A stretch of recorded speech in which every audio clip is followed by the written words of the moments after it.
out in February, and so in February, all hearts are references to me. Like, we changed the logo of Sam Roberts Show to hearts in February. So if you see hearts anywhere in February, they're talking about Sam Roberts Show. That's the only reason it'd be up. It's more of like a burnt glittery orange. Well, I saw orange in the lobby. They probably don't have burnt glittery orange in there.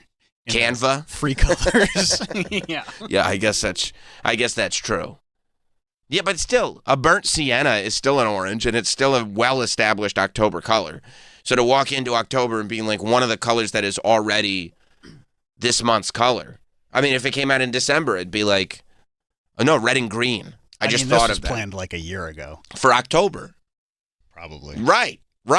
I think she's trying to take orange away from like pumpkins and October. I'm fine with that. You give it to her. I'm enough with pumpkin spice.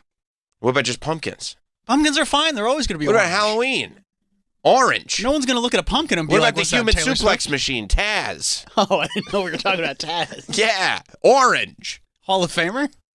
I don't think he is a Hall of Famer. I thought he's in like something else Hall of Fame. He should be in the Hall of Fame. He will be. Future Hall of Famer. The human suplex machine. Yes. But I saw she's getting a little comeuppance on Reddit. Wow. Yeah. Which, once you're getting comeuppance on Reddit, it's as good as over. Nobody gets comeuppance on Reddit unless you've really done something. But it's because I guess they posted some lyrics of hers on a Times Square billboard in orange.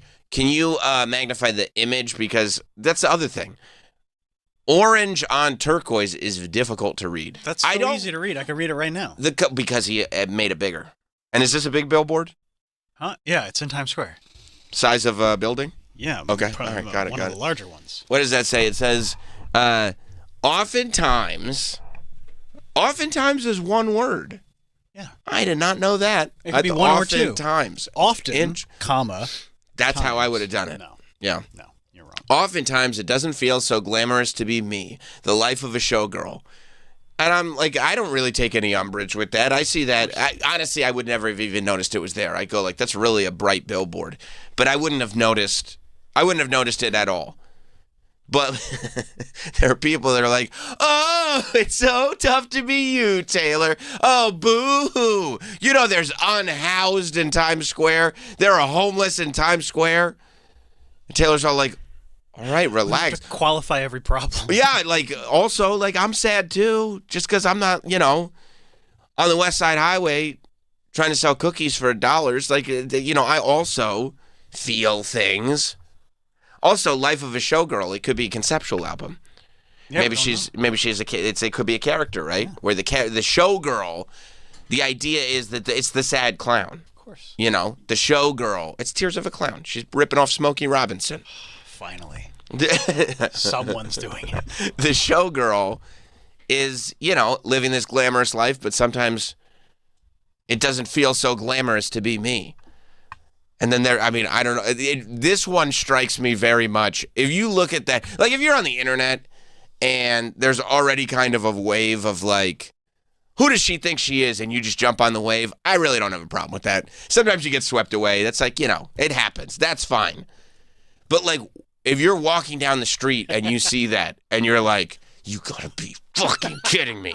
Oh, it's so tough. Like, if you really see that. You have to post on Reddit. Yeah, the person who started it, if they didn't start it as a troll, if they started it because it's like, oh, I am mad and I have to get this out. It's about time somebody said it. Like, if you see that billboard unprovoked and you go, who does she think she is? Then it's like, I think you got your own stuff. You're probably that, like, guy who we love who doesn't like it when people play horns in public because they're not artists. The little guy, Like, there's nothing about that, just seeing the billboard unprovoked, that should make you go, I've got to say something. I am furious about this. So this is from the Travis and Taylor subreddit, which consists primarily of reformed Swifties who have seen the error of their past ways. Like the homeless cats? Who are they? They're the Brendan Shaw people. I didn't know they had. I didn't know they had a name. They did have a name. Yeah. Yeah. So this. I see. So it's more like this is the game. This subreddit is filled with people who are. They know her marketing strategy and stuff so they'll go through and they will just rip everything apart bit by bit. It's fun. If you hate Taylor Swift, this is a great subreddit. I see. Okay, so it's a game. Yeah, it's a game. We're having a good time in there. There is a marketing plan that you can clearly track, and there are similarities each time. That really is. Can you imagine that? You're coming out you're an artist coming out with an album, and every step that you take is being deconstructed and exposed as here's exactly where this plan and the marketing scheme fits in. You're like, can you just let me go? That is fun. Yeah, no, their bio literally says AKA the snark sub. The snarks, they're just snarking. Yeah. I love that. There's 845,000 visitors a week. Are you one of them? Maybe I saw this. It was boosted on my feed. That's a regular on my feed. It is? Oh, yeah. You're in there. I'm a regular in the Travis and Taylor. Wow. I didn't realize you were lurking in there. Oh, it's great. No, I love it, yeah. It's a safe space. Reddit is a safe space. It really is. Except you put your last name on your username. Okay, I know. That was dumb. I don't know why or when I did that. Anonymity is one of the great things that we have in this country. Yeah. Where, you have to, sometimes for free speech, anonymity is required. It's one of those, it's a double-edged sword sometimes. Mike, you're anonymous on Reddit, right? Oh, yeah. Yeah. I couldn't imagine creating a username for Reddit. You don't have a username at all? No, I mean, they assign you a random one. Gotcha. You're not supposed to. It's literally I have people, it's relevant potato. Right. Lysol. It's just random words. And you're like, I'm Danielle. Apparently. And you can't change it. You can't? No. Why not? I don't know. And that's why I'm not deleting my account, because I have all these karma points. Yeah. It's a problem. I'm on a almost 200-day streak. Of posting? Being Shit active. posting? It's posting, commenting, anything. Any interaction. Any posting or commenting. Or liking people's comments, stuff like that. You've been on Reddit every day for 200 days? Yes, almost. That's a lot. I know. That's a lot. How long are your Reddit visits? It depends, if I'm doing a feed look through or if I'm in the mood to post. Sure. Anything I want. Yeah. Then it takes a while. It depends on how deep the discussions can be. I see. So a lot of the times, but you don't like back in the day on a message board, sometimes you just post something and you leave. They're you stick around because the conversation becomes active. Yeah. You're waiting for the replies to come in real time, then you're replying in real time. It's like a Discord, except anybody can read it. Mm-hmm. Oh. And they rack up quick. I'll post and it's 6,000 people saw already. Whoa. Yeah, it's kind of crazy. That is crazy. Yeah. You have to be careful what you say. Of course. Right. It doesn't go any deeper than the script of a Dawson's Creek episode or a vegan brownie I made. Sure. But people get offended very easily, especially in those specific community subreddits. You say the wrong thing about this isn't how we act here. You got to go. Mm-hmm. But you know how to read the room. I guess that is. Yeah, you have to learn how to read the room. Mm-hmm. Do you think that helps in real life, or if you're good at reading the room on Reddit, does it not translate to actual rooms whatsoever? I think it translates. Does it? Yeah. This is where real people are going to be. Reddit? Yeah, because it's anonymous. Everyone says exactly. You get what I mean? I guess that is true. Even people the Mike Montones of the world who have full lives, except are also internet creeps. We'll go to Reddit. You got to read something while you shit. And Reddit is it. Yeah. And by the way, that's the best part too. People will get so offended or just emotional, positive or negative, about what's going on without realizing. No, the person, he's just taking a shit and he just wrote that real quick because he thought of it, and it encompassed your entire day, which is a power. Oh, I mean, some of the names I've seen, not on Reddit, but people going back and forth on internet fights for close to 12 hours on big holidays like the 4th of July and Christmas. Right. That's a psychotic thing. That's a when you see fights going on like that on days where it's have no excuse but to just be with people you like. Many of them are comedians that we know. Fighting on Christmas? 4th of July was a big one. Do you think they were drunk, though? I don't know, because so many of them are at least claimed to be sober. Oh, so probably not. And they're just out there on 4th of July. Well, I mean, I guess there are comedians who don't have lives outside of comedy. So, like, when these holidays come about where it's like, no, you go be a regular person now. They're like, what do you mean? I don't understand. Oh, okay. I see. So they're feeding. So oftentimes it doesn't feel so glamorous to be me as feeding the Travis and Taylor reformed subreddit. The snark sub. Snark sub. I see. So were they pro? She's been. Oh, wow. Wow, they're accusing her of copying Sabrina Carpenter now? Oh, big time. What? I mean, that seems petty. Well, the big thing is that Taylor is very cringe and they don't like it. Is that the thing? Yeah. I see. I didn't know. It's a very big piece of all of this. Oh. Is she cringe? Incredibly. Oh. Have you ever seen her dance? Terrible. It's not good? She did a whole tour. Horrible. I mean, they made a movie out of her tour. It was so Very successful. Bad. Very, very bad. Oh, okay. I mean, it seems like she's doing pretty well for herself, no? Not in the eyes of this subreddit. I gotcha. There are people that will live in those subreddits and then tell people outside of the subreddit, everybody hates her. And you're like, no, they don't. She's outrageously successful and beloved. Like, as far as pop stars go, she has more approval than almost anybody. Like, everybody should hate her based on her level of success. In the history of pop music, anybody that's ever gotten to Taylor Swift's level, everybody has hated them by now. And all she's got is this subreddit hating her. It's pretty remarkable. But I probably couldn't go in there. If I was like, hey, guys, isn't it amazing how beloved she is, as successful as she is? They'd be like, hey, get the fuck out of here. They would downvote your comment. Oh, I don't want to get downvoted. Mm-hmm. No. Yeah, they make it clear in the description, actually. If you're here to defend Mother, you've come to the wrong place. Luckily, you weren't there to defend Mother. Certainly not. Good, okay. I'm glad. But that's what it is. It's reading the room. Mm-hmm. That's why I have to learn how to read the room before I go. Yeah, I don't do any of this stuff. You know, I will read a Reddit post, but once it comes into like going on subreddits and like going through everything, it just feels like it's so easy to get engulfed in it, you know? It's like any other social media, though. Right. Anyone can go down a rabbit hole, whatever, on TikTok. But if you're smart with it and you don't let it take over, then it's fine. Right. For me, it's still just like fun gambling. And cool. Yeah. Right. Anything. Moderation. Right. Moderation Don't is abuse the it. key. Yeah. And you've been on 200 days straight. Yes. Okay, but just a little bit at the end of the day. Or... And that's fine.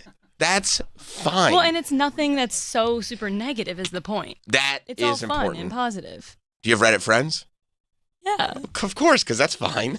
Yeah. You know, I actually tried to do a meetup with the Redditors before the event, but it flopped. It did? Yeah. Because, strangers trying to meet up. Good thing you didn't do it after the event.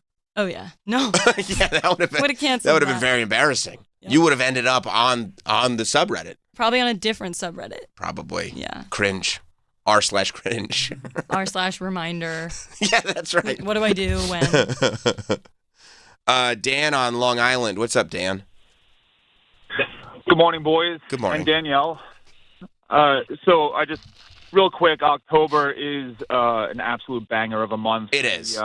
What's up danger of months, if you will. You should, by the way, if somebody wanted to call Chris Cuomo and say, how do you feel about October as a top 10 month? I would like to hear Cuomo's take on that, too. They would have to ask him what 2 other months were also bangers. Yeah. That would be the question. That's right. So, question for Danielle. Listen, you mentioned karma points. I'm not a Reddit guy, but so what do you do with those points? Can you, cash them in for, an iced coffee or something? Maybe a box of donuts? Yeah, I am used to, what do you do with those karma points? For my points that I get, thank you, Dan. That's a great question. On my app, either, depending on the app, cold brews for myself, Happy Meals for the children. Those are the things that I use my points for, unless I'm at the drive-thru.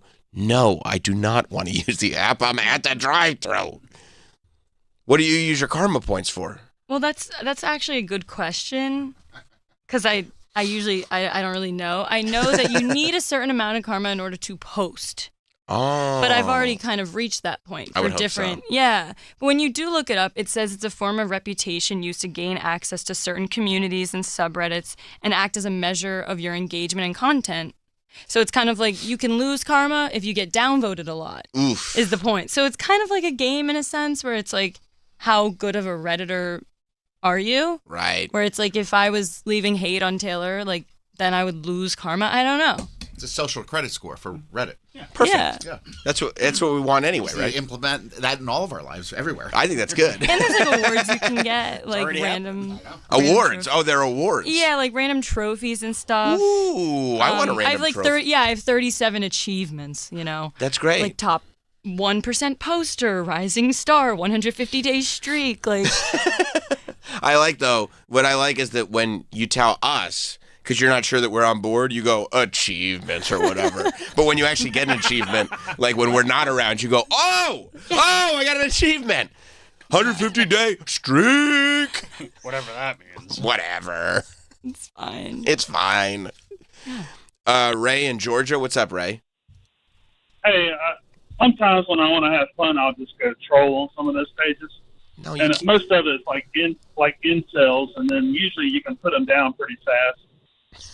It's just kind of fun sometimes. Right. It's like a fishing expedition. This feels like bullying, right? Ouch. this is, No, I got into one the other day, and I actually think I won. And basically, I said something about an incel with a camera or something, and they came back like, "Oh, you must be a bootlicker. What kind of polish do you use?" And Nice. I came back and I said, "Why don't you ask your whore mother what kind of polish I use?" Okay, and that they never feels- responded back. well, that feels like Feels like everyone on Reddit thinks they're Don Lemon against the guy on the street. it really does. I It got him. got him. I mean, I guess sometimes blunt force trauma is the key. You know, we're trying to put a house together with a tiny little hammer and nails, and you just walk up with a sledgehammer. Thank you, Ray. It works. It works. Seems unnecessary. Yeah, no, I do think Reddit is the spot where it's like there's a lot more just regular folks on there, because it's not every subreddit is like a troll subreddit. Like there are a lot of Reddit is also the place you can go where if you just want to figure out how to get something done, what's the best advice on this, you know. Like something you maybe wouldn't want to talk about with someone that you know. Right, especially if they're not answering the phone. I got to get the answer right now. What size waist in these pants should I buy? I'm usually at try this on some size pants. waist. They're from Japan, Oh, you're just speaking hypothetically. hypothetically. Right. And they'll tell you. I do feel like, and I mentioned this actually to my wife over the weekend, I feel like Reddit has really benefited from AI because people will now search, how do I do this? Reddit. And then Because Reddit they will want come up. actual responses from actual people. Oh, that's interesting. So they don't want the And AI overview. I find myself going to Reddit for questions like that Yes. all the time now because I want to know what actual people. And then you go into the, like, all the responses so you can see the conversation back and forth and go, that one more applies to me. Yeah, I mean, like, what kind of camera should I get here, you know, for this purpose? Exactly. Looking at the conversation, like, oh, this one, I would have thought that, but this one applies more to what I'm doing. Yeah, Yeah, that's that's what I use Reddit for. that is true. And nothing ever gets deleted. Like posts from like 2005 are still up there. That's terrifying. No. No, it's probably good too, right? Yeah. Yeah. Although, aren't there like Yeah, because what if the last time somebody asked that question Yes. was 10 years ago? right? Yeah, it could be like 9 years ago, but Yeah. it's still there. No, I think that's great.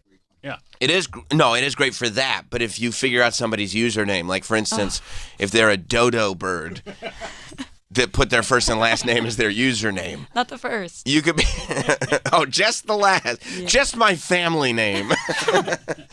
Then you can go and go like, did you say in 2007 that blah blah blah? Right.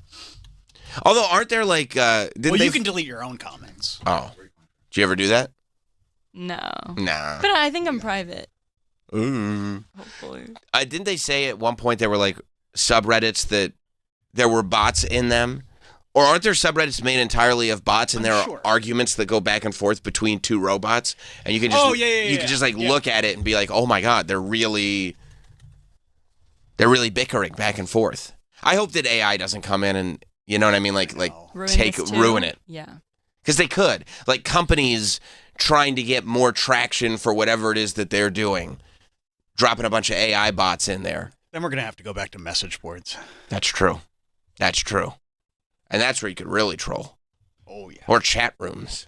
AOL chat rooms. I'd be if somebody said like, "Hey, we're going to go back to instant messenger." Oh, I loved instant messenger. I would get all my away messages ready to go. For sure. Yep. And then I have to start thinking of excuses for when my dad says, "Why do we have a terms of service violation? Why do we have a TOS violation and can't sign on to AOL?" I might have been pretending to be a wrestler again. How come Sam's showing his away, but he's not getting gray? Luke in Kentucky. Hey, Sam. Good morning. Good morning. Back a long time ago, I loved Reddit because I got on Reddit because I saw a bumper sticker that said Reddit. This is not Facebook. We are not friends. And I was like, that's the place for me. That's cool. And I found the Opie and Anthony subreddit, Oof. and it was responsible for the greatest troll of all time that ended up with that shitbag Brother Joe being on the People's Court, calling us online terrorists. And we all had a great laugh about it. And then we had too much fun, and the whole subreddit got banned, and I was sad. And Reddit has never been the same since. There is there is always a line where with troll subreddits, like you gotta know exactly where the line is. It's like Berenstein Bear's too much birthday. That's exactly what it is. Yeah. Why is Sister Bear crying? Because you can't have too much birthday. Too much. You just had cake. I want my goodie bag now. Okay, now it's too much birthday. Yep. It's like if we took advantage of our Chris Cuomo prank call. Like we gotta just let that be. But that's across the board. That's not just in subreddits. That's called the disease of more. And many human beings are affected by the disease of more. And you know what happens when you have the disease of more? You don't enjoy anything. Because you're going, what if I got this and this? You know who's got the disease of more? Nicole Biggins. Every time we crack those mics for Satisfying Podcast, she's like, well, she's got this wonderful life. And she goes, but I would like this too. When are you going to enjoy anything? You can't. Andrew in Florida. Hey, morning. How's it going? Good. Yeah, just to your point of your wife finding Reddit helpful for home improvement stuff, and Danielle's of it being, a place for supportive communities too. Now, I'm all for a good ribbing, don't get me wrong, but no. No, I'm also an aspiring blacksmith, and the blacksmith Reddit is phenomenally helpful, and that's not exactly something that you can go into a bar and find people to be supportive of, and you're like, hey, I want to be a blacksmith. Right. But Reddit's great, and you can make projects, and they'll hey man, good try, maybe try this next time, or hey, here's my website that has a bunch of tips on it and that kind of thing. So it's definitely a good spot for improving a craft that's a little more niche than something like carpentry or something even. Yeah, that's wonderful. And you actually build a community and all the sort of, I feel like, the Facebooks and the Twitters and all those social media platforms that are literally designed to just keep you locked onto their website. Those are the touch grass platforms where where it takes over your life. It literally destroys your brain. But if you're on here exactly. and you're sitting there getting support on something where you're actually going to leave your computer and work on a craft like blacksmithing, that's actually a good thing. Yeah, cool. Well, anyway, thanks, everyone. Have a good day. For sure, man. For sure. Yeah, it is wild that Reddit has been able to maintain as long as they have. And I think a huge part of it is because they're not in that business of trying to ruin your life. Mm-hmm. Like the other social media platforms are. That's why they're doing this second social network movie that Aaron Sorkin is writing and directing this one, right? Yeah. Which, the first one was obviously the rise of Facebook. Mm-hmm. David Fincher was the director. Aaron Sorkin was the writer, which is the dream team. Not to say Aaron Sorkin can't direct a movie, but it's not, it's not David Fincher directing. However, he's busy. He's doing Tarantino stuff. Oh, that's right. He's doing the spinoff of Once Upon a Time in Hollywood. Mm-hmm. That's sick. See, Tarantino writing David Fincher directing. And Tarantino's going to be on set. He's just like... I'm very cautiously optimistic. He's going to be wearing his costumes. You know what I mean? He's going to be like, no, I'm not directing. But what if we... No, I'm not directing. Like, I'm here to give notes. Like, Right. I'm very... And that's wild that Tarantino is so respected that David Fincher... Do you know how rare it is that a writer is able to give any director with any credibility notes? Like, that's a thing. Once you write the movie, you're off the movie. It's not... I mean, look at the Oliver Stone movie, Natural Born Killers. Mm-hmm. Like, Tarantino was so not allowed to give notes on Oliver Stone's directing of it that he had them remove his name from the script because he didn't like it. But he was also nothing back then. He was new. I mean, he was brand new. He sold a script. Right. You know?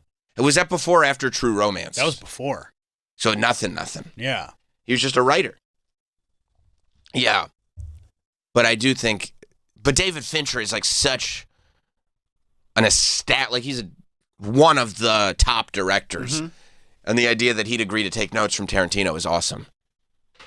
Hopefully they have a relationship that you know. I think they do, and I think that's the only reason that this is going to work. Yeah. Because like Tarantino is a producer on it. Right. Yeah. But yeah, so The Social Network is getting a sequel. Tarantino said, I think me and David Fincher are the two best directors. Not one of... We're the two best directors. We're the two best directors. Here's the top two. I won't say who's 1 and 2, but no. We're better. The two of us, I'll say, are better than everybody. And you know what? I believe Tarantino believes that. I believe that Tarantino truly believes in his soul that he is the greatest living film director. I absolutely believe that. And guess what? You should. You should. You're... Not to say he is, but there's enough of a conversation there that if I were Tarantino... I would 1,000% believe that I was the greatest living film director. I remember, and I forget the exact words that he said. I already feel that way about me as a broadcaster. You're the last professional. That's right. But he wanted so badly to win the writing Oscar for Once Upon a Time in Hollywood because then I think he would have had 3, and I think he would have had more than anybody else. And then he said, then they can rename the award after me. Because then now I am the greatest writer and I love in movie history. That he says it without a smile. He's like, no, this is my intention. This is what I would like to do. I would like to win the writing award again. And then I can be the greatest writer of all time and you will name it after me. I love him so much. Like the Cecil B. DeMille Award. The Tarantino Award for writing. Oh. So Aaron Sorkin is doing this follow-up where this one, instead of it being about, you know, the rise of Facebook and everything, I believe this is tracking that early 2020s kind of scandal where it really came out that they were actively operating in a way to be harmful to people, to get people locked onto their website, knowingly doing things that made it dangerous for younger people, but still trying to get younger people on the service and everything. Just kind of the sort of full-on display of the ugliness going on behind the scenes at Facebook, which was, you know, it's the prototype for all social media sites. Yeah, it's 17 years after the first one. Right. Like when the story takes place. Sure. But Jeremy Strong is playing Mark Zuckerberg, which he feels a little old, honestly, to play Zuckerberg. Wow. What if you're wearing that hat? That bucket hat that he likes. Ooh. Maybe if he's like going to do that rap, you know, from Succession, then I'll do it. Yeah, like when I saw Jeremy. Yeah, he doesn't. He's a little old to play Mark Zuckerberg, especially in 2021. Yeah. I mean, I'm sure he could do it. He's a great actor, but it just feels a little like, I don't know. When I saw that, I thought he was going to play like, I don't know, Peter Thiel or something like that. Because I saw Jeremy Allen White. So it's Jeremy Strong, Jeremy Allen White, who they just have decided we're going to cast him in everything now. Mikey Madison, shout out. Awesome. And Bill Burr, I believe, is also cast in this film. I thought Jeremy Allen White was going to play Zucks because he kind of looks like Bro Zucks. Yeah, he could, yeah. I could see him playing Bro Zucks. But I guess this is pre-Bro Zucks. This is right before. This is when Zucks realized he had to become a bro because he was getting negative. This is more like Robot Zucks. Robot Zucks. Oh, that's true. When he kept his hair all short and everything and he was full-on robot. Maybe Jeremy Strong could pull that off. This is more like too much sunscreen, Zucks. Right. This is like, no, I windsurf. It's like, yeah, bro, but you look like Mrs. Doubtfire when she shoved her face in the cake. What are you doing? You think you're that valuable that you can't have the sun hit your face? You're like, chill, dude. You wrote a website on your window in Harvard. Like, relax. I'm excited about it because the first one was amazing. You've seen it? Facebook movie? Yeah. It was good. It was good. I mean, Eduardo was so good, he played Spider-Man. I don't know if one led to the other. You better lawyer up, asshole. I love that scene. Eduardo got him, too. He got some cash for that. Great movie. It's a great movie. Remember how much Zuckerberg hated it? And then he had to pretend that he didn't hate it because he had to be a person? Yep. Because of all this was going on? No, it's great. No, that's all right. I have a sense of humor about myself, too. I have learned. I've learned. I think it'll be good, though. I think it'll be good. I don't know who Jeremy Allen White's playing, but I think and I love. He's playing a Wall Street reporter. Oh, he's the good guy. And Mikey Madison is the whistleblower. Oh, wow. I don't know who Bill Burr's playing. I think he just they go to a Bill Burr show. Oh. Yeah. Kind of like as a secret place to meet. 100%. 100%. And then Bill Burr is just telling it like it is. You know what I mean? Like, what are you guys talking about? Right.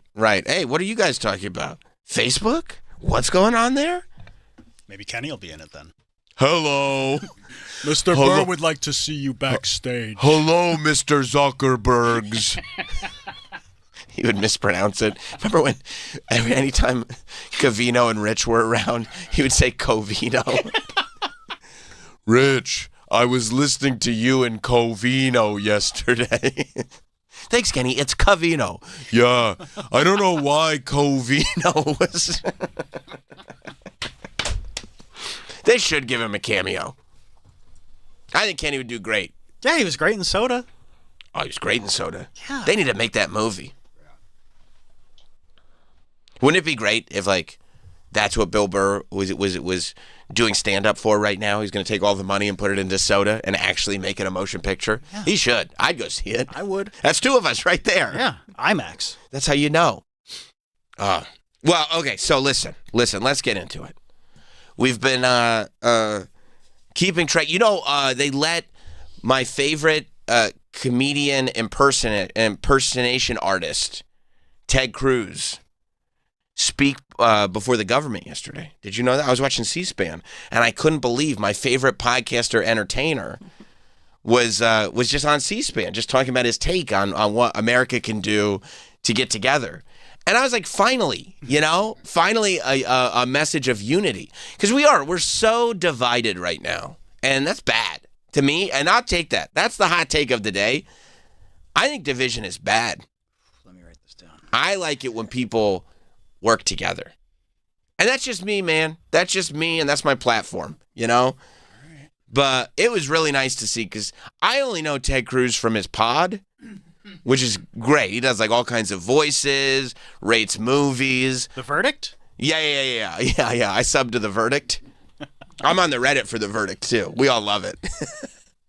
But yeah, they let him speak before whatever this government body was yesterday on Capitol Hill, of all places. And he had some really strong ideas for how everybody can come together. It was honestly inspiring. Listen to this. Sons and daughters, husbands and wives, parents and grandchildren. Mrs. Cook, thank you for being here. Thank you for sharing the unbelievable pain and loss that you have endured through the loss of your grandson. I'm sorry that happened. Your grandson should have been protected. The city should have protected your grandson. He should still be alive. Yeah. And tragically, this pattern keeps on happening. Oh, I hate that. Senator Booker also said we should have bipartisan agreement. I think that's a great idea. We should have bipartisan agreement. Yes. How about we all come together and say, let's stop murders? Yes. How about we all come together and say, let's stop rape? Yes. How about we all come together and say, let's stop attacking pedophiles? I want you to... What? Huh? The clip must have skipped. Yeah, let it play a little longer. Go back to when he starts talking about the things that he wants to stop. and then let it play through, because I think I was with him. I think I misheard something, because I was with him in the beginning. Same, yeah. 2 out of 3 ain't bad. Yeah, that's right. Bipartisan agreement. How about we all come together and say, let's stop murders? Yes. How about we all come together and say, let's stop rape? Yes. How about we all come together and say, let's stop attacking pedophiles? I want you to look at what happened when the National Guard went to D.C. Wait. Before you go to the National Guard. Clear something up. Real quick. Back it up. Real quick. I know you have, because he has, all kinds of dioramas he wants to show off now. He made a project at home and everything. He's pulling out the oak tag for this. Oh, he went to Michael's. Yeah. He's got a full arts and crafts thing. There's a glittery border around the edges. It's really impressive. But before we go to the show and tell portion of the program, what was the last thing that you said? No, the murder. Yeah, no. I'm against that. The sexual assault in general. I'm with you on that.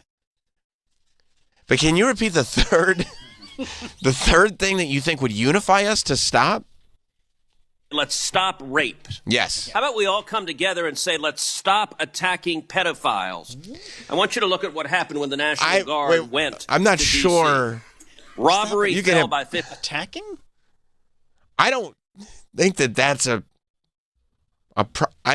not a problem. I don't think those are criminals that I think should be attacked. I'm not sure that that's the unifying message, Ted, that you want to. I'm a little confused here, Ted. Put out there. Why would we stop doing that? Why do you think that would bring the country together if we stopped doing that? And Trump's like, that's right. And don't bring up any lists anymore. Finally. I mean, stop talking about of all the slips. I know. Why would you say that, Ted? Why would you correct it? When I first heard it, I was like, is this AI? I had to check 3 different things. Checked AI, and also every clip I saw, it stopped right at the end. And this morning, I was like, Travis, you need to find me one where it extends past the statement, because he has to correct himself. He has that'd be one of those things that you hear coming out of your mouth and go oh my God, no. I didn't mean that. I didn't you don't, because everybody is noticing that. There's not one person that heard that and was like, oh no, I didn't even pick up that he said that. Everybody picked up that he said that. People caught it? All the people. Wow. I mean, C-SPAN isn't even, this is C-SPAN 3. Okay? Hey, you have all of them. I get all the C-SPANs, but I'm the only one left watching C-SPAN 3. Nobody watches this show. Whatever show this is, nobody's watching this show. This might as well be a town hall gathering on your public access channel. I think this is just called government. This is just government. Government Today with Senator Ted Cruz. No new episode today, though. Right. Well, this show is canceled now. Because Ted Cruz came on and just said some insane stuff. I mean, did somebody pull him aside? I said, what? What do you mean? No. Well, luckily it's C-SPAN 3. Nobody's going to see that. I mean, it's that little clip would, if it were anything else, it would be perfect for production, but you can't even reuse that clip for any. I'd probably just skip that. Just skip the clip altogether. Yeah. It's tempting, but it's like. But you can't. There's no context for it. No. I said, what? There's absolutely no context that it would ever be remotely okay. Unless the announcer was like, no, word from Ted Cruz. Yeah, Senator Ted Cruz. We do not agree. I mean, especially, let's go back to the beginning. Let's have him list all 3 again. I want to hear him list all 3. Because he really says it with his whole chest. I got something here. Ted Cruz fumbles a lot. He really fumbles quite a bit. Name another time. Remember when he went to vacation Yeah. while his state froze to death? That's right. You would think, of all the times that he gets caught with his proverbial pants down, that he'd sit there and he's like, I got to really reassess just the way I handle things. There's something off about the whole psychology behind everything. That's when you go, you know what? I think I have to re-strategize just the way I live my life. Because I fuck up all the time. I mean, he's probably pissed that he's got to be in government anyway. We went over this a couple weeks ago. This is not what he wants to do. Do you think his wife was like, why would you say that? And he was like, well, if my dream had come true, I wouldn't be in this position to begin with. If I could just be on stage, I wouldn't have to worry about this. Do you think he looks out the window and goes, who am I? Because he doesn't realize, he always thought he was Jean Valjean, but he lived long enough to become, what's his name, Russell Crowe. He's got time to turn it around. And he doesn't know either that he's not the theater version of the Russell Crowe characters, whose name I'm blanking on right now, but if you say it, it'd be one of those. He's the Russell Crowe version. Of what's his name? Jean Valjean? No, Jean Valjean is the hero. I think it's Jean Valjean. He's the protagonist. The antagonist is, who does Russell Crowe play in? How do you say it? It's like Javert. Javert. That? Yeah. He doesn't realize he's Javert. Like, he always thought he was Jean Valjean. And he lived his life as Jean Valjean. Look down. He thought he was that guy.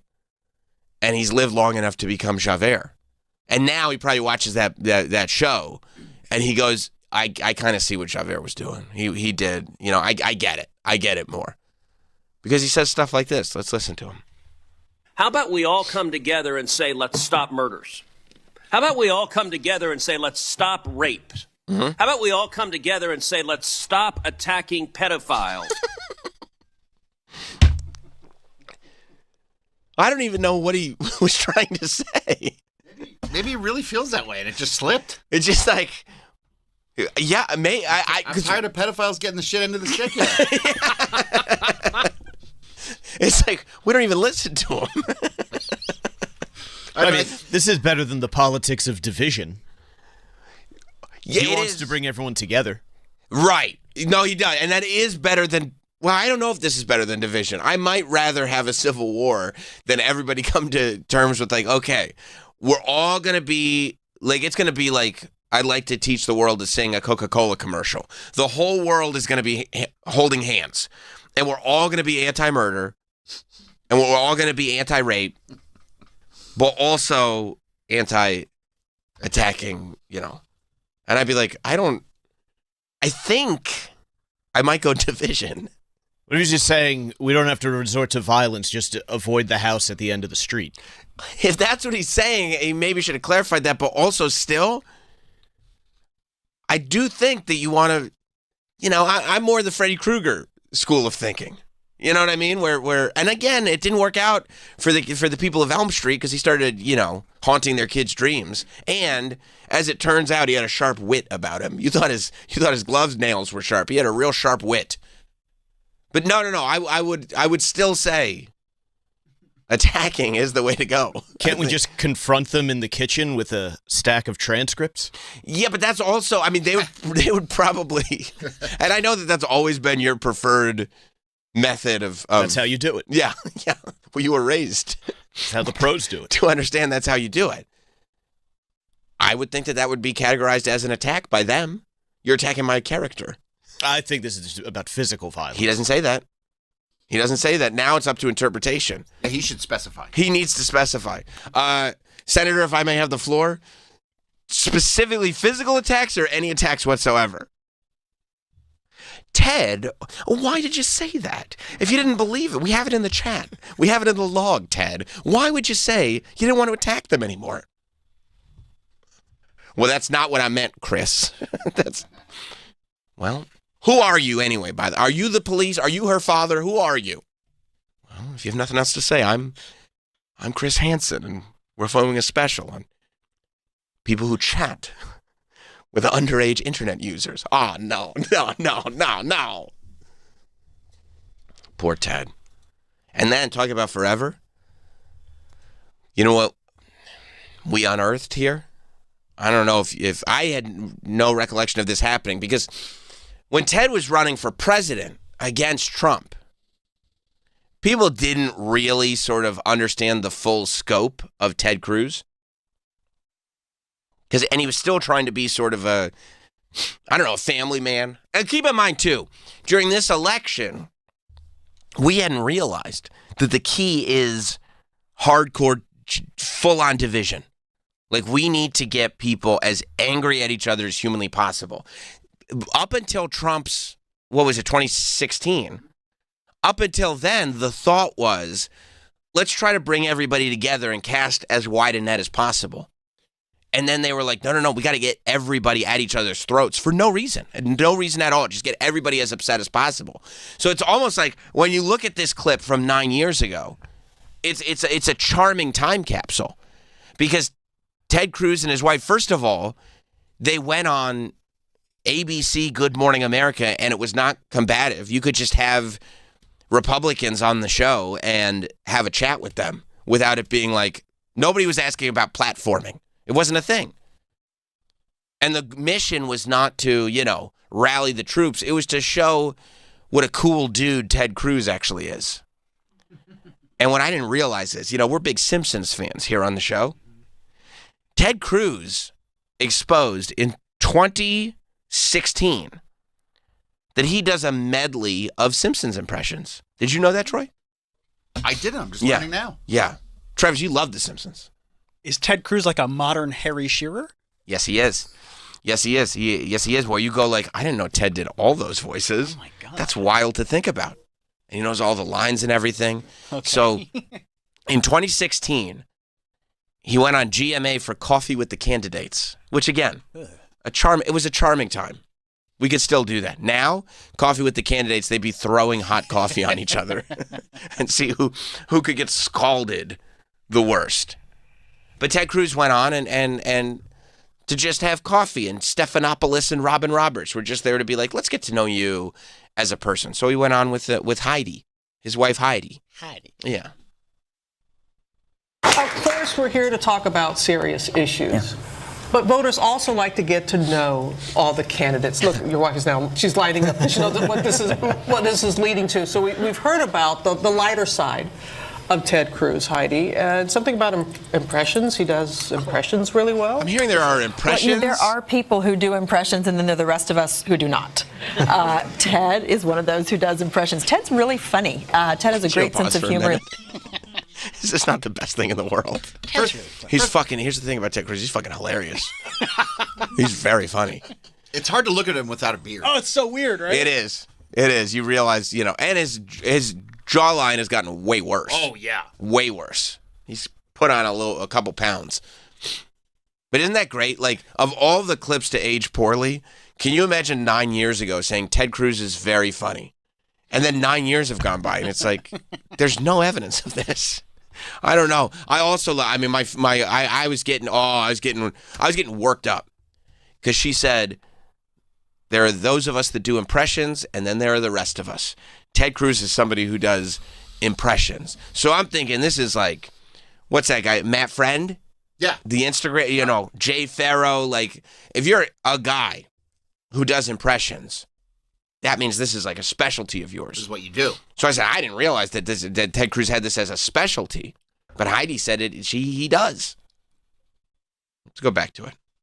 He loves to tell jokes. He and Caroline, our 8-year-old, go back and forth, and they're the only two people in the family that think the jokes are funny. But they are from the 8-year-old joke book. And so Ted has another thing I love about Ted is he has a great sense of humor. And so he is given to impressions, and a couple of them are quite good. Well, let's take a look. No. Let's take a look. Okay, hit pause. Hit pause. Now, I don't want to look. You got to. He does impressions. This is already cringe. Is this like a Kyle Dunnigan situation where he kind of becomes the person? Yes. Okay, good. I think so. That's the thing about Ted, is that he doesn't. For him, it's not about the voice as much as it is the essence. Oh, like he disappears into the character. Right. Exactly right. Right. And you're not even thinking about tonality as much. You're thinking about, no, this is. Oh, okay. This is the character. So I might not necessarily recognize who the character is just by sound. But you'll get it quickly. No, they have a pre-taped medley of impressions. Oh, he's not doing these live? No, he's got a pre-taped medley. And they're great. I don't want to watch this. And he's doing classic lines from The Simpsons as well. He's really good. Okay. Just think this was his campaign strategy. Like his team came up with this idea. Here's what he said. These will help me become the president of the United States of America. How do we become relatable? Right. I'm going to put these impressions on, and then people will vote for me to be the president of the United States. Everyone loves Simpsons. People love The Simpsons and great impressions. and I'm going to show the world. Because Heidi really talked him up here. Yeah. People don't know. This is a modern-day Carlin. He is hilarious. Yeah, He's got a great sense of humor. We're ready to be blown away. You are, right? Yeah. You think it's going to be great, The right? way she set this up? Yes. Don't forget, they forgot that there's profanity in Team America World Police. Listen to these impressions. They're very good. I like them. Take a look right here. Smithers, release the hounds. See, hit pause. Hit pause. I'm done. Oh. That's who was it? Anybody know? Anybody know? Anybody? Is that Patty or Selma? No. Superintendent Chalmers. Incorrect, Mike. Super Nintendo Chalmers. No, not that one either. It wasn't a trick one. It was just not Chalmers. Okay. Danielle, do you have any ideas? Not a clue. Okay. Troy? I have no idea. You guys must not watch the show. That's Homer's boss at the nuclear power plant. That's Mr. Burns. Oh. Release the house. Right. Okay. I thought he was doing Nosferatu from the new film release, 2023 Nosferatu? Yes, I thought he was doing 2024 Nosferatu. But as it turns out, it was Mr. Burns. Let's go back. So now that I've said it, let's go back to the beginning. Right. Mike, here's what we'll do. We should probably pause after each character. Yeah. Because we'll all have to guess. I don't think it's gonna. It's gonna be a lame game because the impressions are very good. Okay. So it won't be much guessing. But we'll go back to the beginning of Mr. Burns. We'll pause after each character. Take a look right here. Smithers, Right. release the hounds. Excellent. See, Mr. Burns. Excellent. Man, can you imagine? Like, I mean, for me, if somebody was like, "Hey, I'm going to put you in front of this white background. Can you just look in the camera and do Simpsons impressions?" I go, no. I don't understand what it is about, like, I guess you just need to be liked because celebrities will do this too. Like politicians, celebrities, they'll go to these, like, venues or whatever, and they'll go, "Oh, while you're here, we're going to interview you, and then our social team wants to talk to you." And they'll go, "Hey, will you do this cutesy pie stuff?" I would go, No, of course I won't do that. That's going to be very embarrassing for me. Yeah, but don't you think like he legitimately thinks that these are good? I'm sure he does. You know what? That's a great point. And he's like, yeah, I would love to get some of these down on tape. If I thought I was the master Can I get a copy? Right. Can I bring this home? I want to play it for the fam. If I thought I was Dana Carvey, master of whatever that movie was called. Oh. Master of Puppets. Then I would probably want to do it too. Master of Disguise. Yeah. But he's not, unfortunately. Okay, next impression up. Hidely ho, neighbor. Oakley dokley, neighborino. Okay, all right, guys. Saying words. All right, guys. Those are just words. No, it's the vocal, it's the impression, it's the essence. Mike, let's hear it one more time because the guys don't know. I gotta tell you what. I'm going to tell you right now, you guys are going to feel like idiots when you find out who it is. It's so obvious. All right. Hidely ho, neighbor. Oakley dokley, neighborino. There it is. Okay. All right. You know what annoys me the most about that clip? What? He had to look down to read the next line. They had him reading somebody. He didn't write those. What does he say? Oakley dokley, neighbor. paper say? Yeah. Who was it? Fucking loser. Oh, this is so embarrassing. Insulting. Who do you think it was, Mike?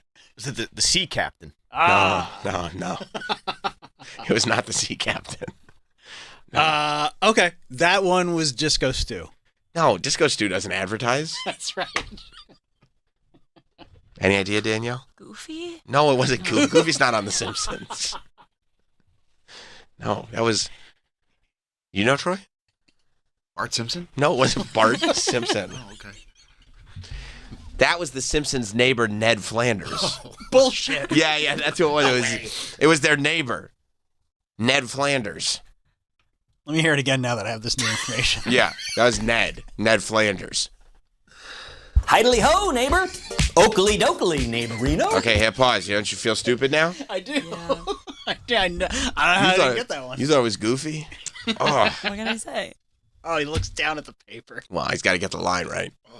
Who could ever remember Oakley dokley, neighborino? No, especially when you're such a big Simpsons fan. That's a deep cut. I mean, Oakley dokley, neighborino? It's literally, he's just saying words. I've never seen the show. What are you I haven't saying? watched the show before. All right. All right, this next one I think is this one's gonna give it away. But Dad, I'm a vegetarian. Okay. I don't eat animals. Okay, hit pause. Okay, all right.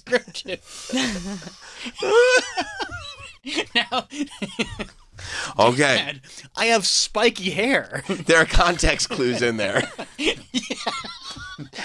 But Dad, I'm wearing a red dress with a pearl necklace. Who am I? This one's gonna be easy. Right. It's got to be McGaggy. It's not McGaggy. Oh. Mike?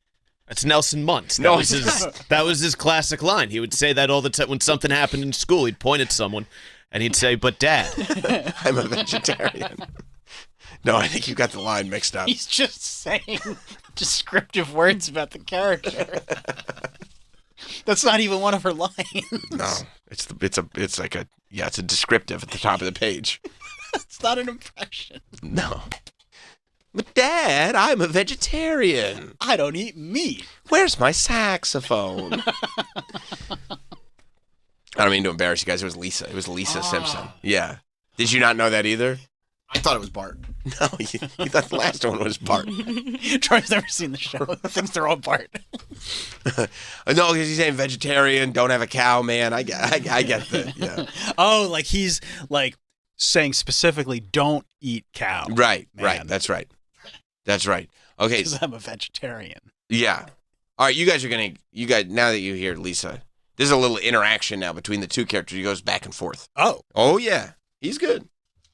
But Lisa, animals are so delicious. There's the animal we get bacon from, the animal we get ham from, the animal we get sausage from. Dad, that's all the same animal. Oh, sure, Lisa. A magic animal that all the wonderful foods come from. Forward. Okay. That's a great scene. All right. Who was Lisa talking to in that scene? Can you go to somebody else? I'm not too sure of the answer yet. Mike, who do you think Lisa was talking to in that scene? The answer is very obvious. Hans Moleman. No, it was not.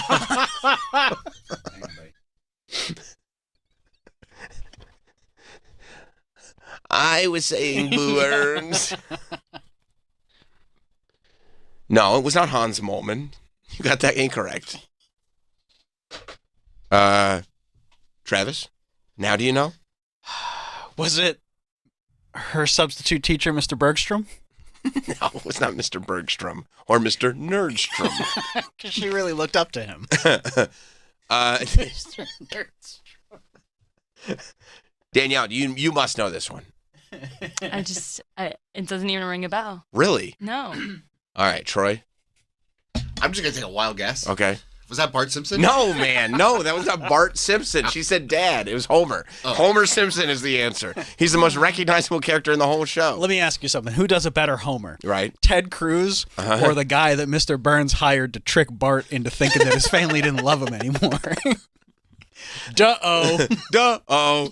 Yeah, I mean, at one point, if you go to the Homer impression, he just starts speaking in his normal voice. He's just saying the slower. lines. Which isn't shocking, because in the Mafia impression, he also loses that, too. He really cannot hold a voice. Maybe that's what stopped him from being a Broadway actor, that he couldn't hold an accent. He's like Kevin Costner in Robin Hood. Like, his accent just disappears in various scenes. But he's so delusional. He thinks he's amazing. He thinks he's very good. He thinks he's extremely talented. Because he's putting it all into this. Oh, yeah. Listen to his Homer. Oh, sure, Lisa.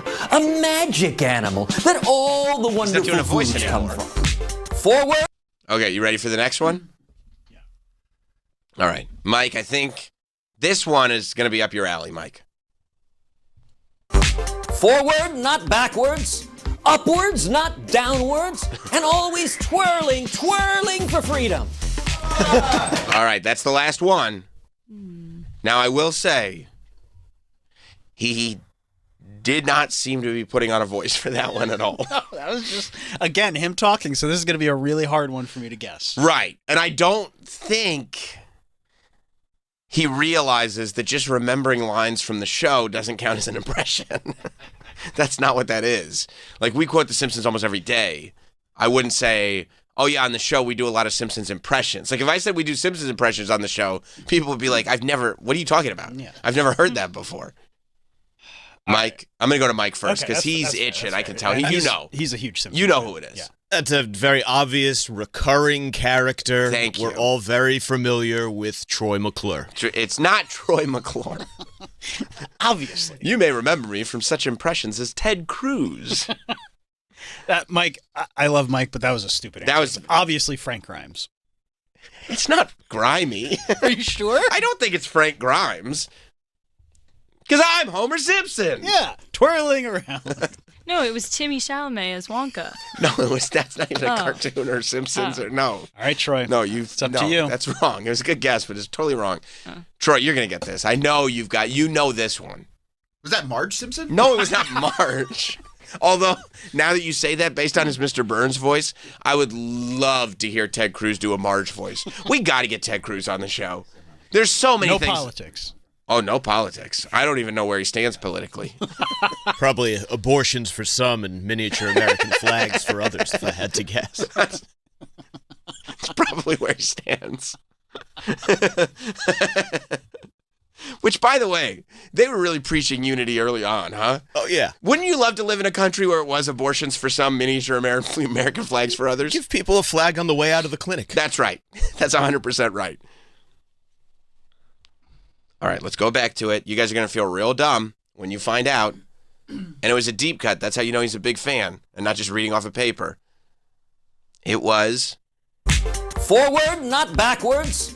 Upwards, not downwards. And always twirling for freedom. Hello, Kang, the alien from Okay. Kodos and Kang. That makes sense that I didn't recognize him because I voted for Kodos. I see. Okay. You were more of a Kodos guy from the beginning. Yep. Remember How to Cook 4-Man? Yeah, no, I remember. Okay. There's a lot of dust on that book. Do you think those were like the 5 best ones? Do you think he did others that they cut? If so, I'd like all the footage from that day. Do we know anyone who works at ABC News? I don't know, man. Can get to the vault? Yeah, I want all the footage. I want to go through like the Zapruder film. I want the outtakes. This is like when Hot Dog sends us those behind-the-scenes videos from people that he's not supposed to send anybody. That's right. When I respect the actors, and I won't say why. How about no? It feels like somebody in the room with Ted. If you back it up, somebody goes, "Oh!" and laughs. Someone really enjoyed that last one. You're right. Yeah. It was like, "Oh wow, that was a good one." That was a good. Okay, let's go to it, and also let's play it because I want to hear what Robin Roberts and George Stephanopoulos said. Like, because if I were the host of Good Morning America and this happened, I go, who told us to play this tape? Like, why would we just play that? That's the worst thing I've ever seen in my life. Well, they probably got to try to prop him up because they want him over Trump. You right? think so? I would guess so.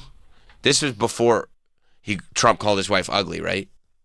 I don't know. I'm not sure of the exact timeline. Okay. Because that sucked for him, man. I'd be furious if somebody did that. Or what was worse, saying your dad killed JFK. Oh, I forgot all about that. I'd be fucking pissed, dude. Because I don't think my dad did that. I mean, I wasn't there, but I don't think. Maybe Ted's dad did. We don't know. I saw a billboard that said he might have. Yeah, I wouldn't work for that guy. Like if McClure did that, if not Troy, Jim, if not Troy McClure, if Jim McClure was like, you know, I heard Sam's dad is the one that murked JFK. I'd be like, McClure, like I don't want to work. I'm not working for you on this channel anymore. Like I'm pissed at you. He didn't do that, I don't think. I'm pretty sure he did. Well, now I'm pissed at you. And then insults your wife on top of it. Yeah, I'd be furious. And every day I'd go home and I'd be like, oh, McClure liked the show today. And my wife would be like, yeah, didn't he say terrible things about me? Oh, I don't know. You don't understand him like I understand him. It'd be terrible. But this was before all that. This is when he was just a masterful impersonator of all the Simpsons characters. Man of 1,000 voices, Ted Cruz. This was weeks before Trump accused his father of doing JFK. Okay. That's too bad. This was in April, and then just weeks later in May, Wow. His dad said it's very possible, or Trump said it's very possible his dad killed JFK. But this was after he said all those things about Heidi. Oh, this was post This is Heidi-gate. This is post Heidi-gate. Wow, those impressions were great. Why did Trump say that about Heidi? That's what I would ask. Yeah. Yeah, hey, what would Homer say if someone said that about Marge? Uh-oh. All right, let's see what Robin again, this is from 2016. We just unearthed it. Well, let's hear the big pop in the background. Let's hear the pop.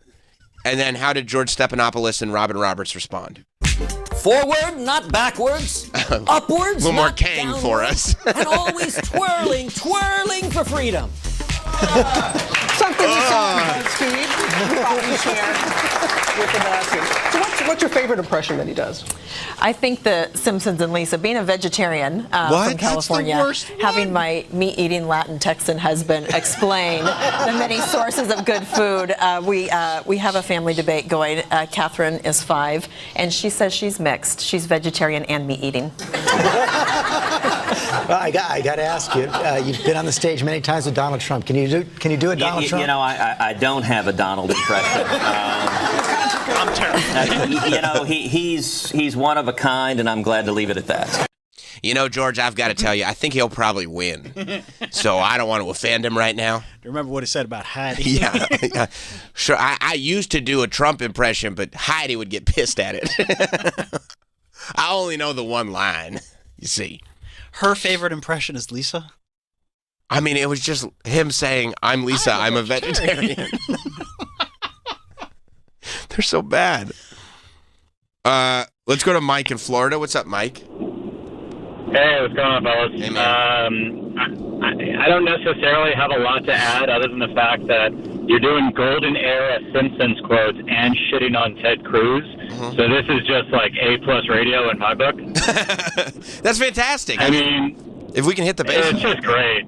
Yeah. It's so good. I mean, this is actually the best Mr. Burns impression I've heard since Homer tried to do Mr. Burns, and he said, "Hello, my name is Mr. Burns. I believe you have a letter for me." What's your first name, Mr. Burns? I don't know. But my God, is Ted Cruz just such a fucking dickhead. Yeah. Thank you, Mike. Oh, exactly. Oh, I love it. And it's like the further you go down the rabbit hole, the more goodness there is. He's amazing. It'd be like if like Jeb Bush was just such a fountain of content in 2016. Like it'd be like if Jeb just decided to stay in the public eye the entire time and we could just enjoy him throughout. But do you miss him sometimes? I miss him all the time. I think about him a lot. I wonder what he's up to. I don't know, man. But I mean, he was the best. Like, Jeb exclamation point was one of the great eras ever. But the fact that Ted Cruz, of everybody, stayed in the public eye and has just become an even like bigger and bigger buffoon as time has gone on. It's amazing. He didn't learn his lesson. Not even close. Not even close. Eric in Canada? Oh, hello? Hello. Hi, sorry, I need to correct you guys about one of the impersonations. Oh. The Simpsons neighbor, that was not Ned Flanders. Oh. That was their neighbor, George Bush Sr. It's your sons. George Bush Jr. and Jeb Bush. The kids are here. Thank you, Eric. Oh. Oh. You know what? I bet Ted Cruz thought he could win the presidency and maybe he could become a Simpsons character himself. Yep. Gerald Ford got one. Bill Clinton got one. George H.W. got one. And then everybody stopped watching. Oh, man. Poor Ted. He had dreams, man. Still does. He dreamed a dream of time gone by.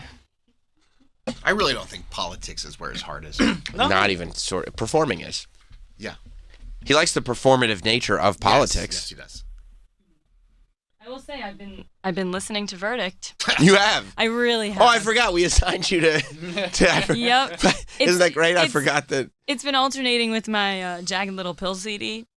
And Wouldn't it be great if, like, we assigned Danielle to listen to Verdict in case we could make fun of Ted Cruz and she became radicalized? Radicalized and a super fan. Yeah. She became, like, full on, like, she's a Ted Cruz. She considers herself a Ted Cruz Republican. A cruiser? Yeah, I'm a cruiser. And he has every right to go on vacation. No, quite the opposite. Really? Yeah, no. You find yourself disagreeing sometimes? Yeah. Oh. I'm able to actually kind of just tune it out. So I go on with my days and I have him in 1.5 speed. Honestly, his co-host is more annoying. I don't remember the dude's name. Well, I believe. You know why I believe that? Because Ted Cruz is the type of guy. It's like, just give him the mic. Like, the minute his co-host starts talking, it's like, shut up, dude. Yeah. We're here for Ted. Yeah. What's the verdict, Ted? He doesn't do many on the show. To be Impressions? fair. Yeah, I've Or listened verdicts? to at least like impressions. Oh. Like 10 episodes, and all I got was episodes. Yeah, I mean they're only half an hour, but Oh, okay. like I listened to the one this morning. He didn't address what he said in the clip, so maybe Maybe it was once pre-taped. It was definitely pre-taped. So I'll let you guys know if he addresses any backlash for what he said about. But that he wants people to stop being attacked? Yes. Yeah. Yeah. Yeah, I would love to know that. And he hasn't brought up film, theater. No, the only thing I got was a really bad impression of Bernie Sanders that lasted like 2 seconds, and he was like, "That was really bad. That was really bad. Oh, Don't so we take it can't. seriously." Yeah, no. We can't go with that. Yeah, I think maybe it's just like his heart. He needs a stage. Maybe he needs Right. like a microphone to like let the true performer come out. But But- in his like podcast studio, he doesn't get that spark. I see. I don't know. Wouldn't it be great if we brought back Jocktober, except every day we just made fun of Ted Cruz? But the only reason I wouldn't do that is because I don't want to close it off to 1 month. You know, I want this anytime we see something. Because that's evergreen. Yeah. And Danielle, you're doing God's work. And I will tell you, it may take a while to get there, but once he drops an impression or goes through a pop culture list or something like that, it'll be well worth it. Yeah, that's why I'm doing it. Yeah, I know. Let's take a break. We've got a lot to discuss today beyond just Ted Cruz. The attacks on Tilly Norwood have got to stop. You know, it's ridiculous what's happening to poor Tilly. Just let a woman live. She's beautiful. We'll talk about that and so much more. Stay right there. We could do this the easy way, or we could do this the hard way. We'll be right back with Sam Roberts Show. Nice bar you have here. It'd be a shame if something happened to it.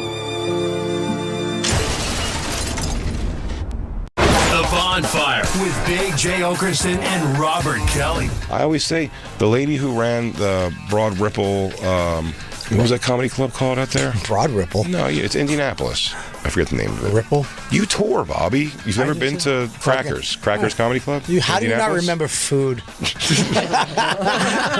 It's like if they named the club Pizza and Fries. The Bonfire, weeknights at 5 p.m. Eastern on Faction Talk or anytime on the SiriusXM app. The elite shine when the spotlight is the brightest, and it doesn't get any brighter than MLB's postseason. Shohei Ohtani unloads a 3-run home run. Hear every crucial moment unfold with the hometown announcers on SiriusXM and the SiriusXM app. And the magical season is not done. And talk about the drama of the postseason on MLB Network Radio, Channel 89.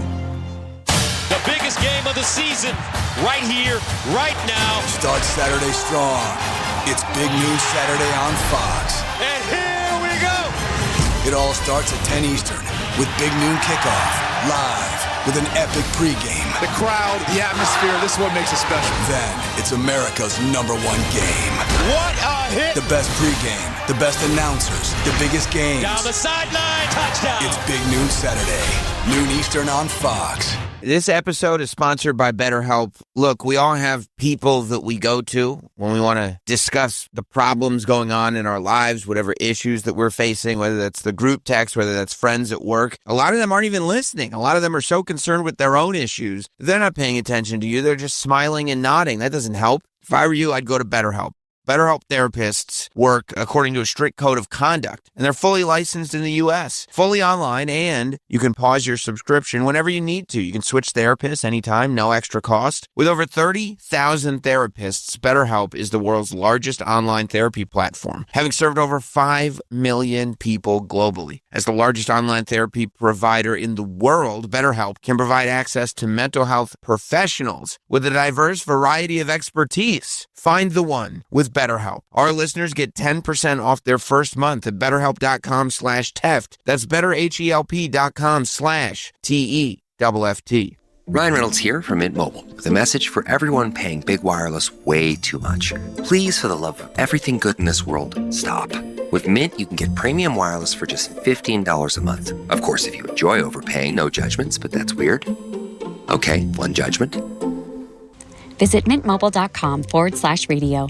Upfront payment of $45 for 3-month plan, equivalent to $15 per month required. Intro rate first 3 months only, then full price plan options available. Taxes and fees extra. See full terms at mintmobile.com. Selling your home with Ready, R-E-D-Y. Real estate agents will pay you upfront for your listing. $1,000, $2,000, $10,000?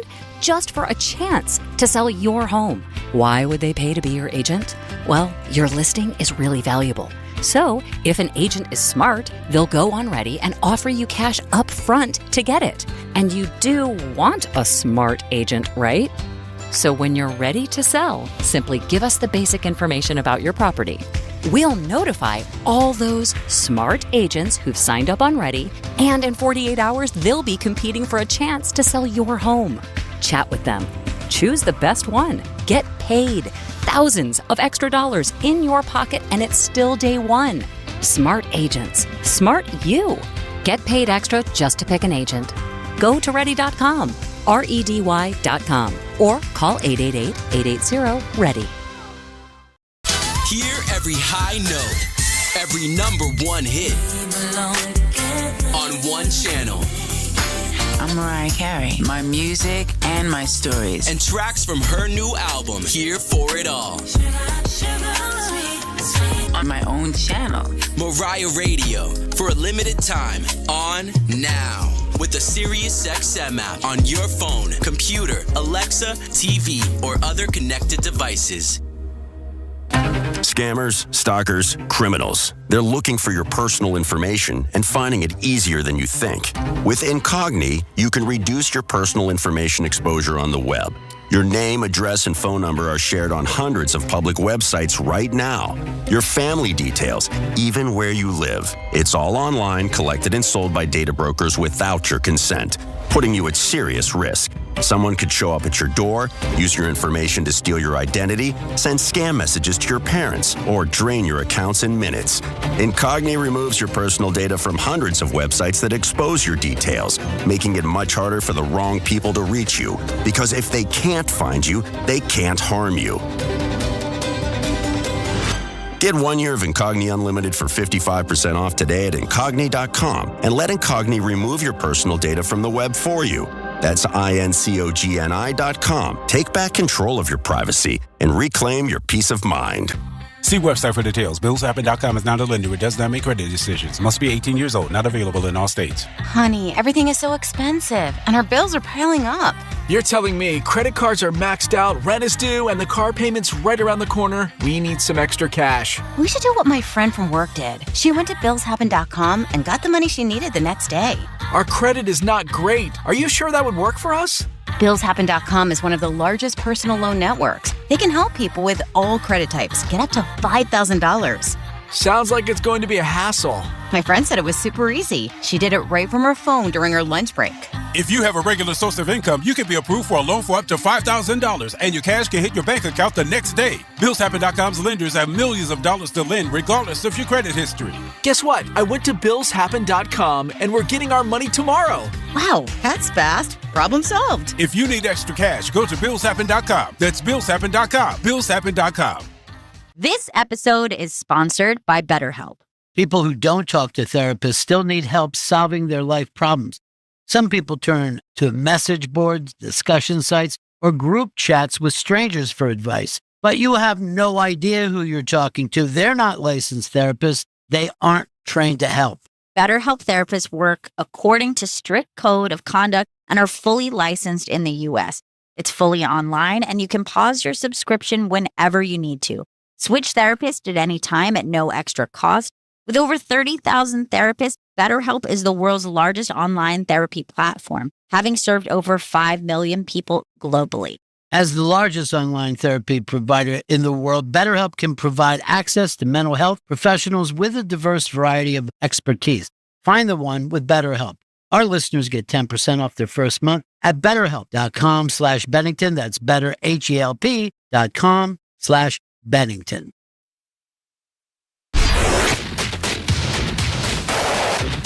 We're back with Sam Roberts Show.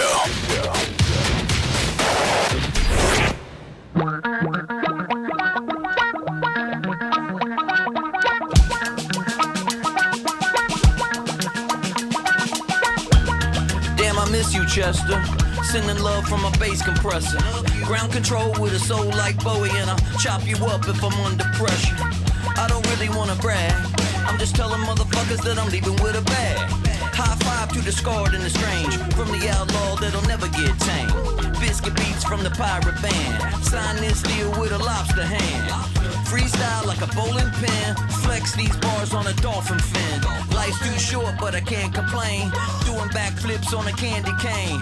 Ride my scooter with a cape at night. And I'ma high five me a traffic light. How about Limp Bizkit getting back to number one on the Hard Rock Billboard charts, huh?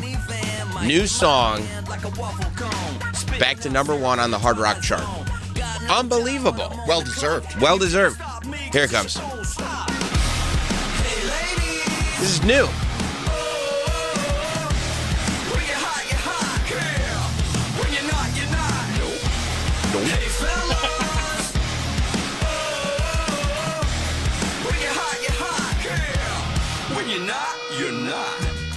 Good for them. So good. Yeah.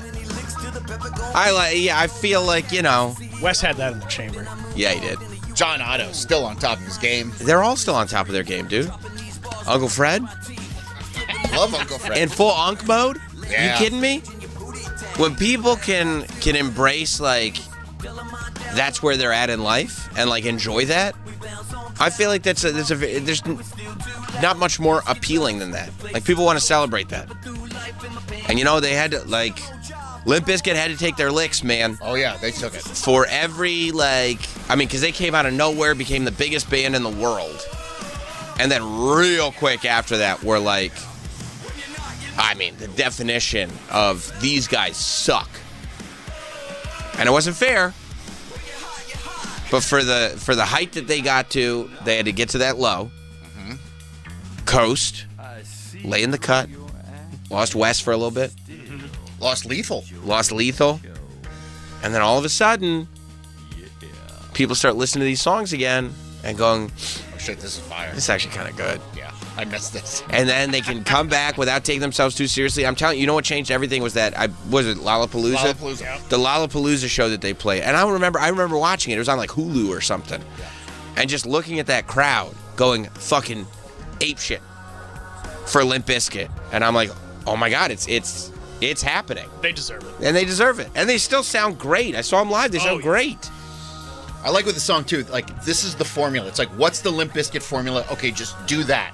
Yeah. And it works. Yeah. 100%.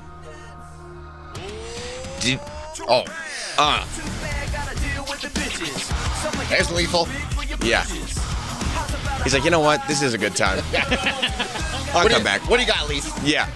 I got a little something. If you don't mind. Excuse me while I whip this out. You see that guy who went on like the news and kind of confessed to killing his parents? Kinda. Well, he said he wanted the statement to speak for Yeah, itself. he kind of danced around it. He was like, it's all in the statement. Yeah, it's in the statement. They're And like, I "No, tell it's you, not." this reporter was on him like white on rice, baby. He was like, no. You're here. I don't know the full context. I get what I understand is that this gentleman here, who, if I were to draw you a sketch sight unseen of somebody who killed their parents for what they thought was a mercy killing, it would literally look exactly like this person, even down to the outfit. Like, an ill-fitting T-shirt. Maybe somebody convincing him that he's still a size large when he's probably up to XXL. Shorts that don't cover the entire thigh. The whole thing. That hairdo, everything. But for whatever reason... Do you want the background? Yeah, here's what I understand, and then you fill in the details Go for ahead. me. That I guess he's an advocate for, assisted suicide, and his parents were in rough shape, and they ended up passed away somehow. And It's in the statement. And he wrote this statement to the local news and kind of explaining what had happened. And the local news were like, oh, we're onto something here.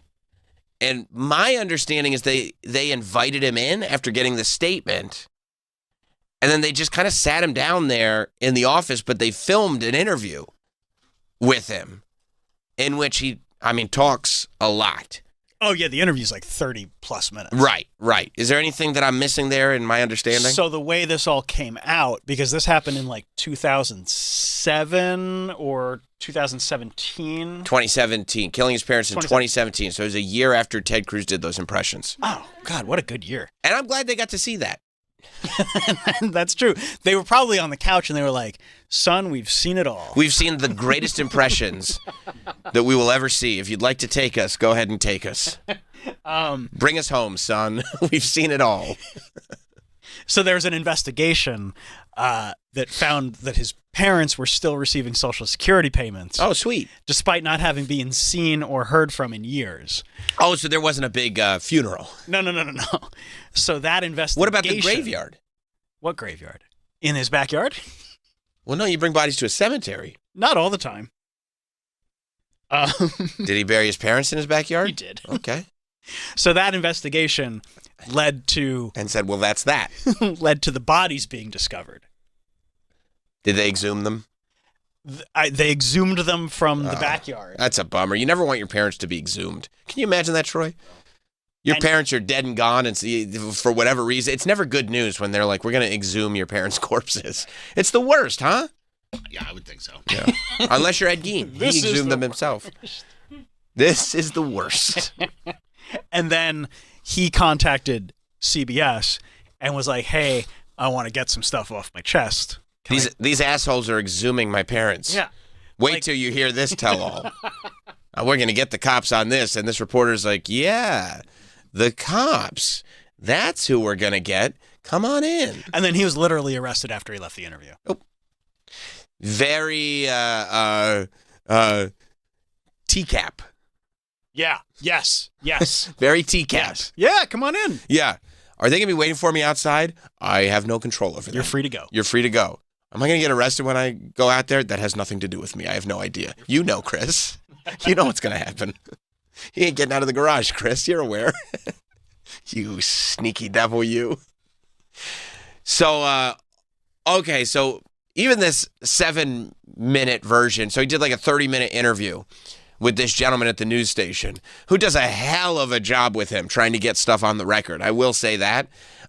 Let's go forward to about a minute and 10 seconds in. Yeah, right there's fine. And this is the interview. Now, the gentleman shows up in short shorts, which I don't think he would classify as short shorts, but they are too short. And what is it? Ankle socks with low tops and a ill-fitting T-shirt. That's not the outfit you want to get arrested in.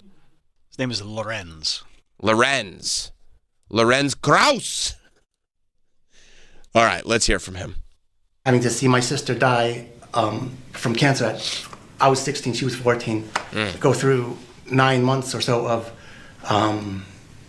the agony of cancer patients. So, did you kill your parents as a mercy killing to put them out of their misery? You can be honest with us. I know.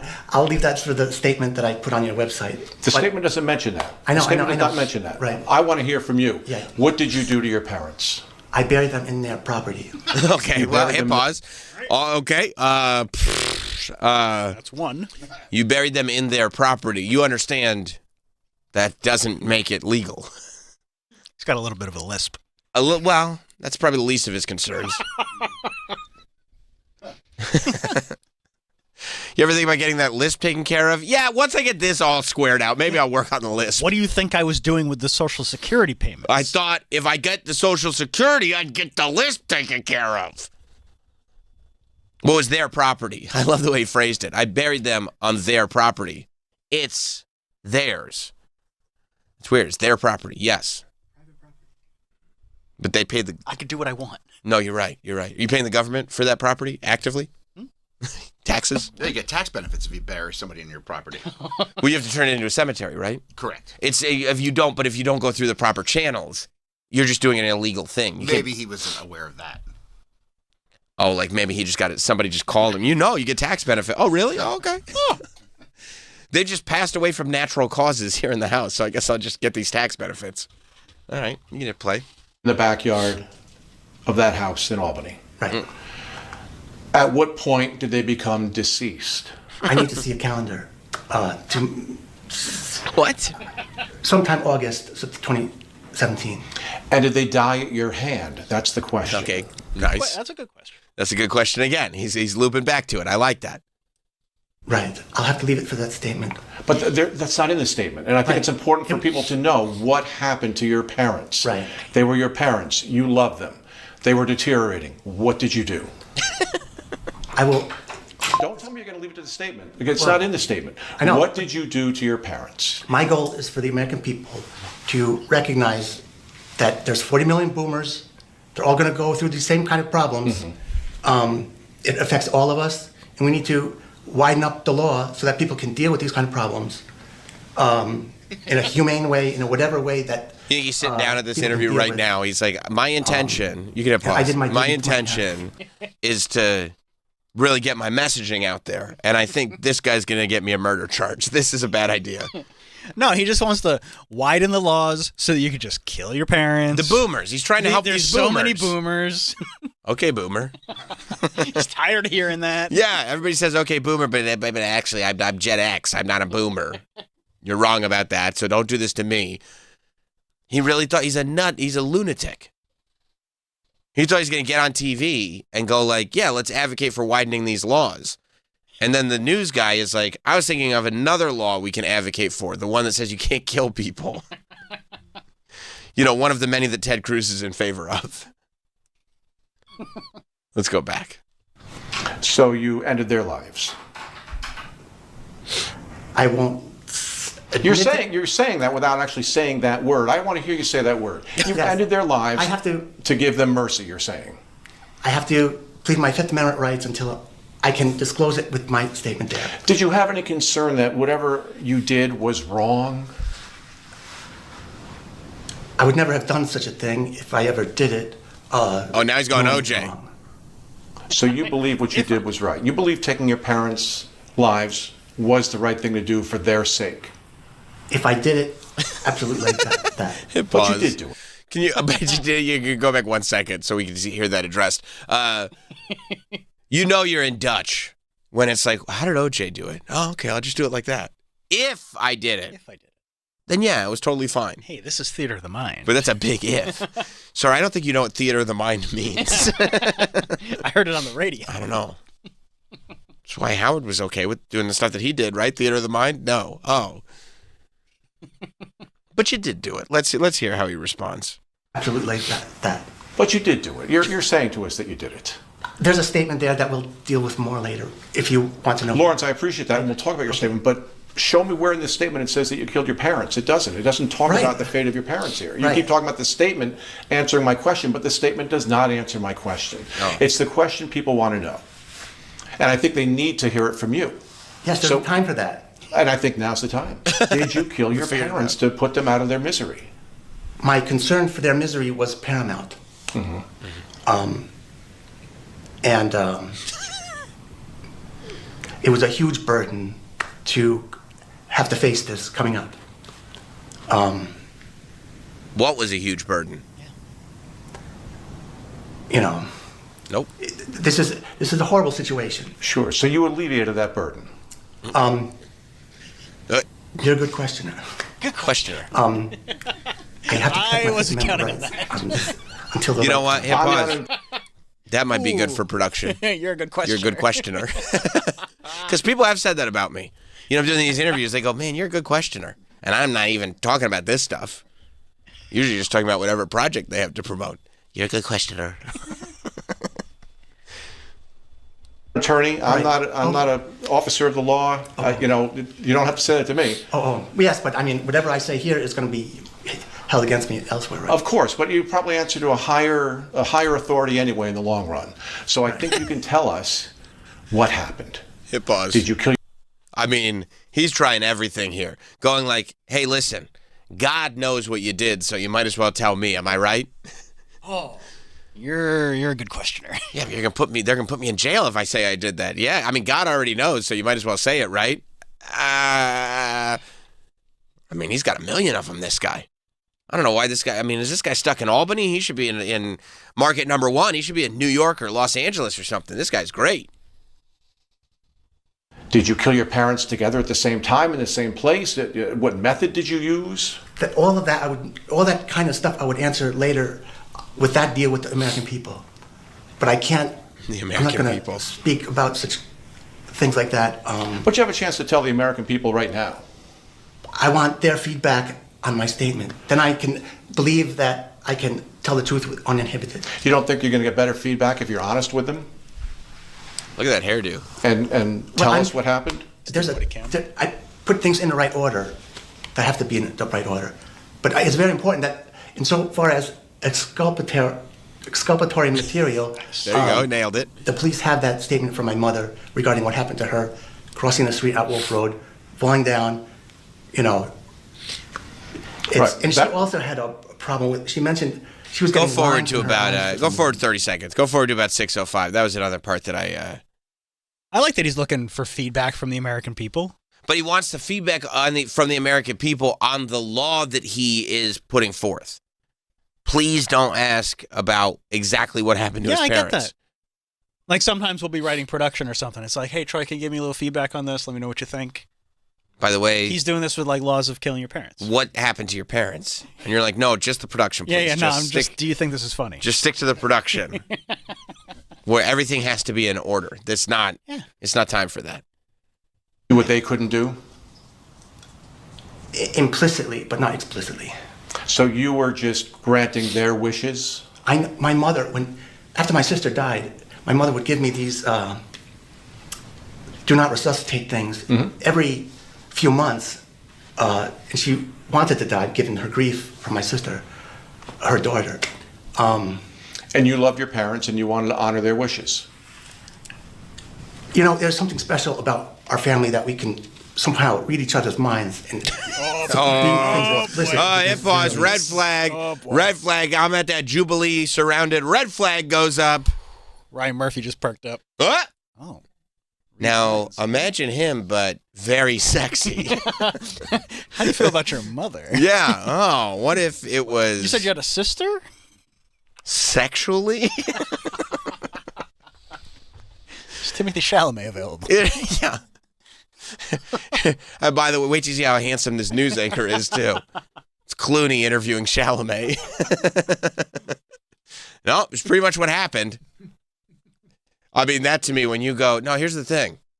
Sometimes you don't even have to ask. What? Yeah, you know, telepathy. No. Huh? To what a who? Yeah, that's not good. That's not good. Our family was unique. We could read each other's minds. Oh, boy. Oh, boy. Hello, Amityville.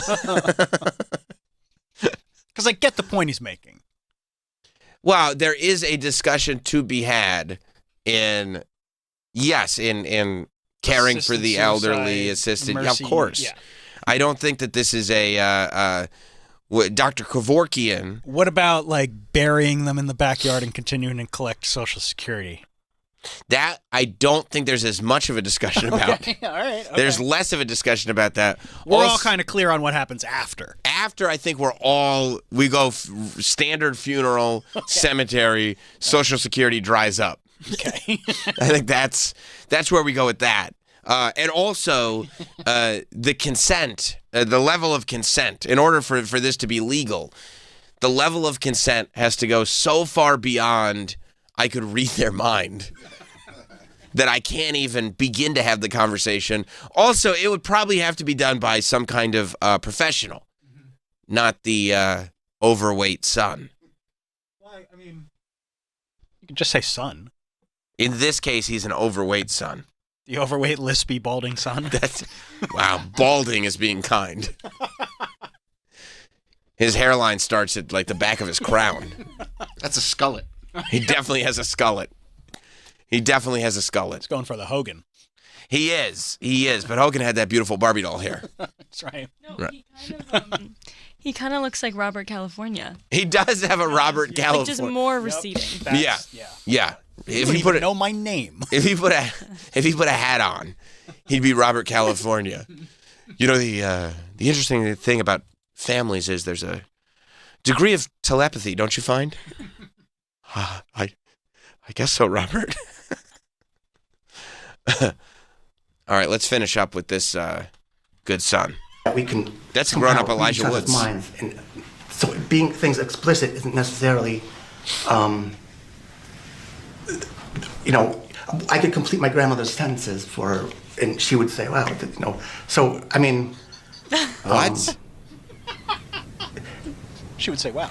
Wow. The context of all this became to bear on me. Did one parent, did your mom or your dad more so than the other, ask you to take their lives? They didn't explicitly say that. Oh, God. Oh, no. Gotta get the yes. No. The answer is C, neither. God bless him for his honesty. I mean, but he thinks dead. He really thinks he's slick. Oh, and he thinks he's totally in the right. Like he's like, listen, you going to his lawyer. He's like, I know you told me not to. I did do the interview. I am in jail. Good news is I have said nothing incriminating. No, I explained that.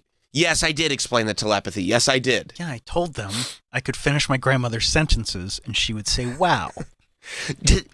Is the case dismissed yet? Did they tell you I said if? I said if I did it. I said if. He's the kind of guy that probably got arrested and really, really assumed he would be home for dinner. Right. Like, guys, you're wasting your time. Yeah. Like, can I go now? Yeah, there's a level of telepathy that you guys need to take into account. Did you even watch the interview? Yeah. Who asked first, your mom or your dad? Oh, no, they didn't ask. Weren't you paying attention? Which is neither here nor there, because this is an if scenario. Yeah. I didn't say. Look at the statement. Hamina. All right, so telepathy. Made it clear that they were going downhill.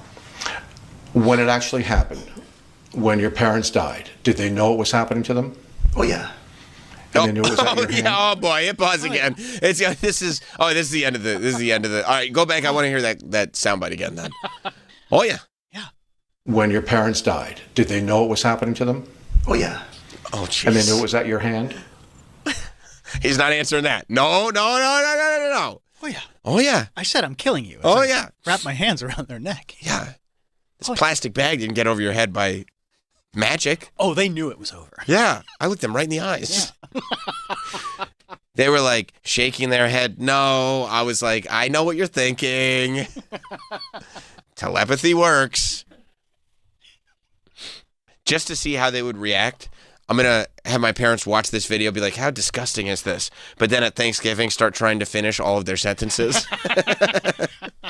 What are you doing? Oh, yeah. Oh, yeah. Oh, they knew. They knew. They didn't ask, but they knew. She was like, wow. Oh. You all right? I mean, what is it like to be the guy on the other side of the table that is realizing you're having this conversation with this, like, this guy did it. Yeah. And you're like, oh, my God. And he's a problem. Yeah. Like, you're looking around going, like, is there security in this room? Because there might be some telepathy going on here. Oh. The reporter did a great job with the questions. Yeah. Especially since he wouldn't give the details. Especially because, like, I mean, this is a once-in-a-lifetime situation you're finding yourself in. Of course. It's insane. He got the Social Security checks? Yeah. Oh. Yeah, for years. Oh. Yeah. That's a bummer. Well, for him, originally a bummer for the parents. And, I mean, we're running out of that Social Security money. Well, why do you think that is? Because Doge didn't get here soon enough? Because Doge didn't get here soon enough because this bald guy keeps taking all Social Security. You mean the bald, lisping, overweight guy? The overweight guy. He's taking 2 checks for himself. He's not even of age to get 1 check. He's taking 2 checks. And he's eating. Oh, he's spending those checks. I tell you what, he's not spending them on loose T-shirts, that's for sure. Okay. Or a personal trainer. Oh, no way. No way. He's not spending, he's not dropping down the $10 a month for Planet Fitness, that's for sure. Maybe he put him in the dryer by accident. I mean, you'd have to put him on a hell of a cycle to get him that small. It happens. See, the bad thing here is that they weren't terminally ill. Huh? He said that his mother had recently been injured from falling while crossing a road, and that his father could no longer drive after cataract surgery. So, could no longer drive. Automobile. So, time to go. Time to. You're done here. Take me now. I can't drive. What use am I? Yeah. Well, I mean, what if I just got you an Uber? All right. Yeah, I guess that would do the trick as well. That's actually a great point. Yeah. Hey, I put Uber on your phone for you. That's great. You just put years on my life. That's fantastic. So much. Yeah. I have a new lease on life. Yeah. No, other than the cataracts, I'm in perfect health. I just can't drive. He emailed multiple news stations a 2-page statement that included his phone number, and CBS was like, Hello. Hello. We just got this letter from you. Yeah, the news director called him, who told him that he had buried his parents in his yard. When I asked if he had killed them, he said, I plead the 5th. So no, you don't plead the 5th on just a guy. News director said he promised to post the statement on the station's website if he agreed to come in for an interview. And to his surprise, Krause agreed and arrived within the hour. What? I'll be right there. Say less. What a putz. Yeah. Wow. I mean, it's haunting. It is really. Man, this reporter had 10 minutes to prep for the interview. He did a great job. Yeah, he did. Put a tie on. Jeez. It looks like he only had 10 minutes to prep for the interview because I'm sure the guy came right to the news station because he didn't change. You think? He didn't put on his Sunday best, that's for sure. He was in bed? No, that's what he was wearing. Mowing the lawn. Yeah. I'll be right in. Oh. You think he knew when he sat down? He's like, I'm going to have the most important conversation of my entire life. This is my legacy. The reporter or the overweight, balding? The heavy-set bald man. Like, this is, I mean, like he's lived this life for all these years. And now he's about to sit down in a chair, and this is going to be the defining moment of your entire life, and everything's over after it. That's crazy. Yeah. But so's, if he killed his parents, so's killing your parents. If. Oh, this is a bummer. What's the bummer? The reporter, his last name is Floyd. Sure. He interviewed Krause again after he was jailed, but the public defender shut that down. Oh, come on. That's his guy. Public defender. Floyd says he was a little lost and unsure of what to say in the first interview at times because it was so new. Sure. But now that he's in jail, he has had time to think, and he continued to be willing to talk. Oh, God. The lawyer's like, what are you doing? This public defender's just trying to get something done for himself. Yeah, I'm just going to do a quick interview with the news from jail. You're going to do a who with what? Yeah, the investigation began in the financial crimes unit, which police said they found Krause had been collecting his parents' benefits and using the funds for his own use. Obviously, like you said, not on everything. No, but on personal hygiene. I don't think personal hygiene. Yeah, new clothes. No, not new clothes.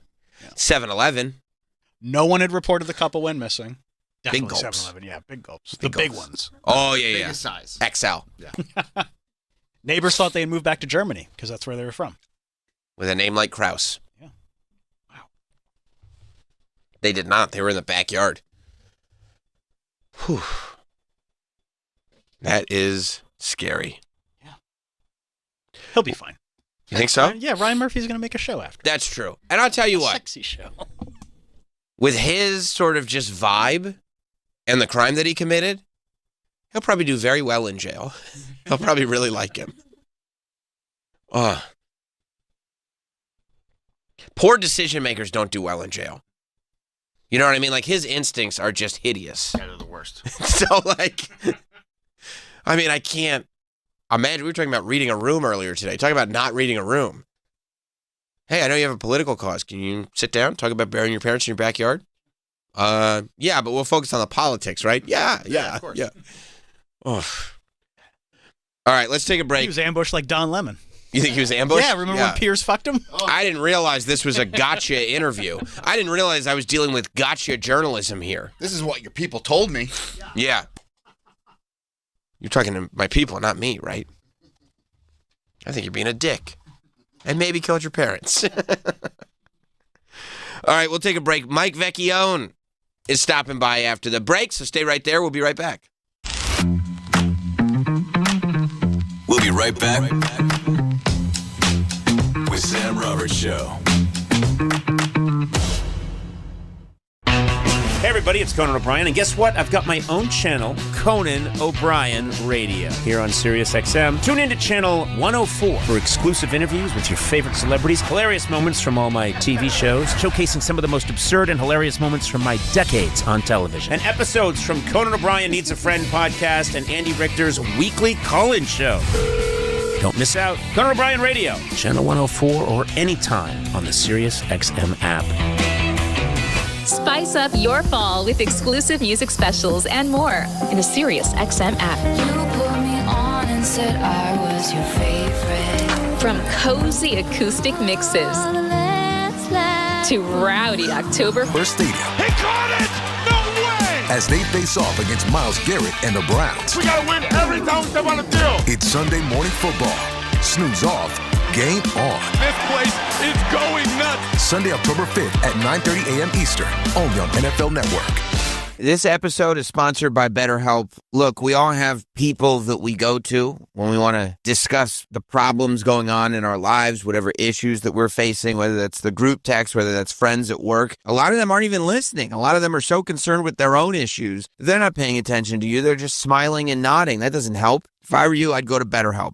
BetterHelp therapists work according to a strict code of conduct, and they're fully licensed in the U.S., fully online, and you can pause your subscription whenever you need to. You can switch therapists anytime, no extra cost. With over 30,000 therapists, BetterHelp is the world's largest online therapy platform, having served over 5 million people globally. As the largest online therapy provider in the world, BetterHelp can provide access to mental health professionals with a diverse variety of expertise. Find the one with BetterHelp. Our listeners get 10% off their first month at BetterHelp.com/Teft. That's BetterHelp.com/TEFFT.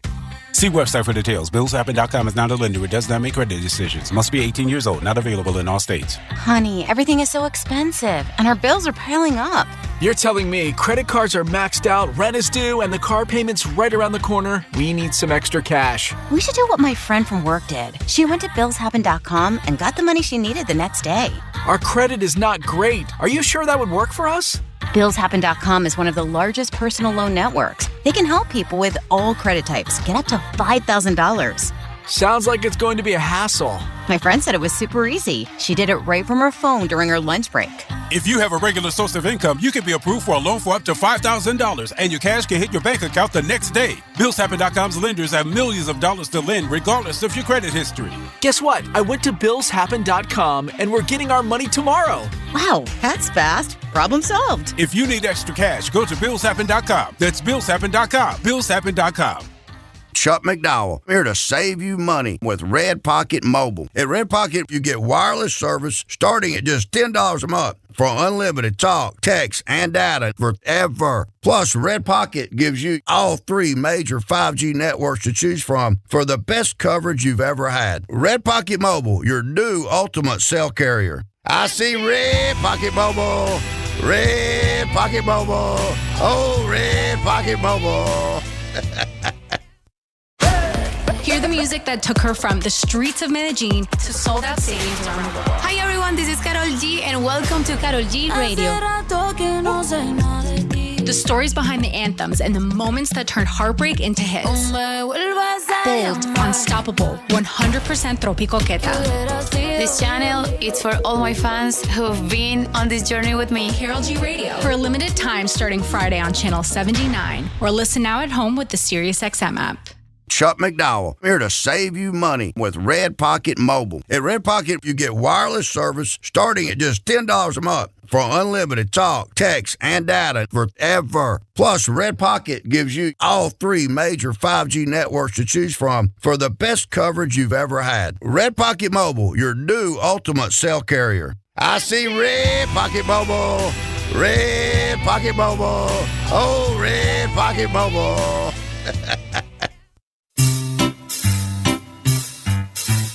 1-877 Cards for Kids.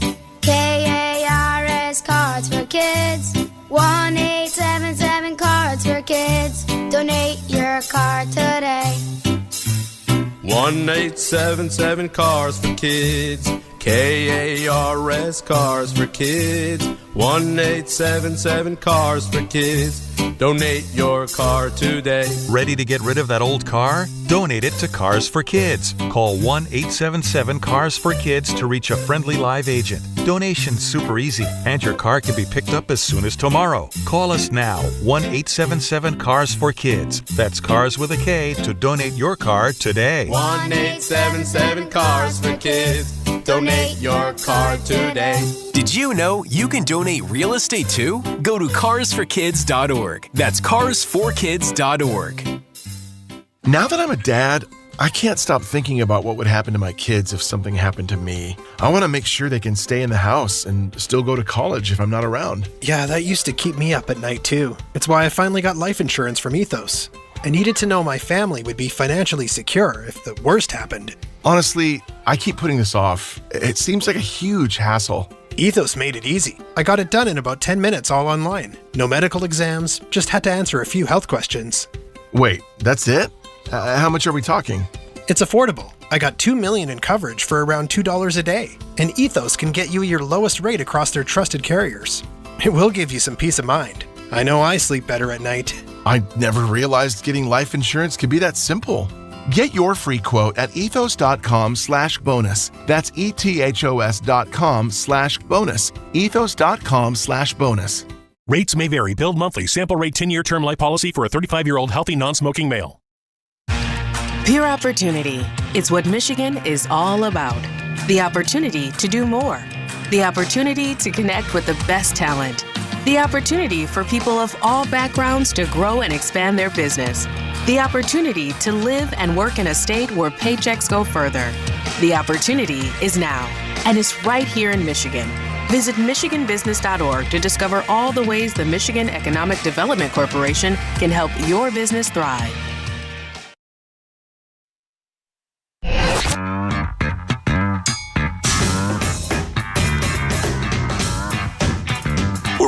We're back with Sam Roberts Show. And that's a signal of things to come. It's like it's not going to get any warmer. It's going to get colder and colder and colder, and then it's going to be nuts. Right. It's going to be insane. And then everybody's going to be like, well, it's pretty cold. It's like, yeah, now it's freezing. And I so tried to you got tell what you you this wanted. was going to happen. People got what you wanted. That is true. You go, oh, hoodie weather's coming back. And you're like, we both know where this is going. Yeah. Okay, you're going to be miserable. Miserable. That's true. Because it can get as hot as you want. You step into the AC. Everything's nice. Go to the pool. Go to the beach. I mean, I would have to take a sweater everywhere anyway because it's like it's 100 outside, especially you travel. It's 100 outside, but then you go in and it's 40. You're right. No one has any kind of balance, so it's like, well, why are you taking a sweater? Why are you taking a jacket? It's like, well, because I'm going to go into a place that's 40. And you're going to make it 40 degrees. Yeah. Is this something that like is temperature something that bothers you like actively, or it's just a nuisance? I take cold showers. You because do? it's like better, for you. Is it? Yeah. Sorry to say. I know it's comfortable. A lot of people in say a warm shower in your soft little lives out there. I'm talking to your listeners. Your soft little lives. Is a cold shower better for you just because it hardens you up to the daily struggles of life? It's actually better for your skin. It's better for your hair, and there's also a mental thing where it kind of prevents or staves off depression. Cold showers stop depression. Yep, that's real. And I am a doctor. You are. That's what I was going to ask. For those of you, yeah. That's perfect. It's like, you're not a doctor. Shut up. Yes, I am. Everybody's actually a doctor now because of the internet. You're feeling great then. You're not depressed.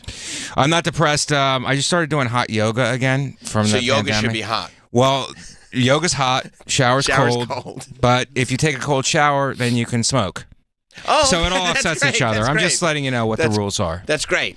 No, but I did a hot yoga, and I tried to turn on a cold shower. I was all drenched hot, and that stunned my system. I'm like, let me just have a little compassion for myself and take a warm shower and then turn it cold at the end, which is the soft way of doing a cold shower. It's like doing it warm and then putting cold on at the end. And then you can say whatever you left the shower with, that was what the shower was. I mean, you can wield that now. Yeah. You can go out and wield that. Do you think, though, because you come from a world of amateur wrestling, like I feel like in that world of combat sport in general. Yeah. You guys all are like, what's good if you make your life more difficult. Yes. And that's not true. Well, it is true. It's not. It is true because if you make your life more difficult, it's tough in that moment. Like, why do hot yoga? It's like you're suffering the whole way through it. And then you get out, but then when you get on the street after it's over, it feels like you're on drugs. Most people just skip the middleman and do drugs. Right. Right? I don't do drugs. I do what's hard, and then it feels like you're on drugs. Everything seems easier. But what if everything is just okay? Like, what if it's like, well, I don't have to deal with the misery? Yeah, but it never is. You don't think it never is just okay. No. You're always gaining or losing.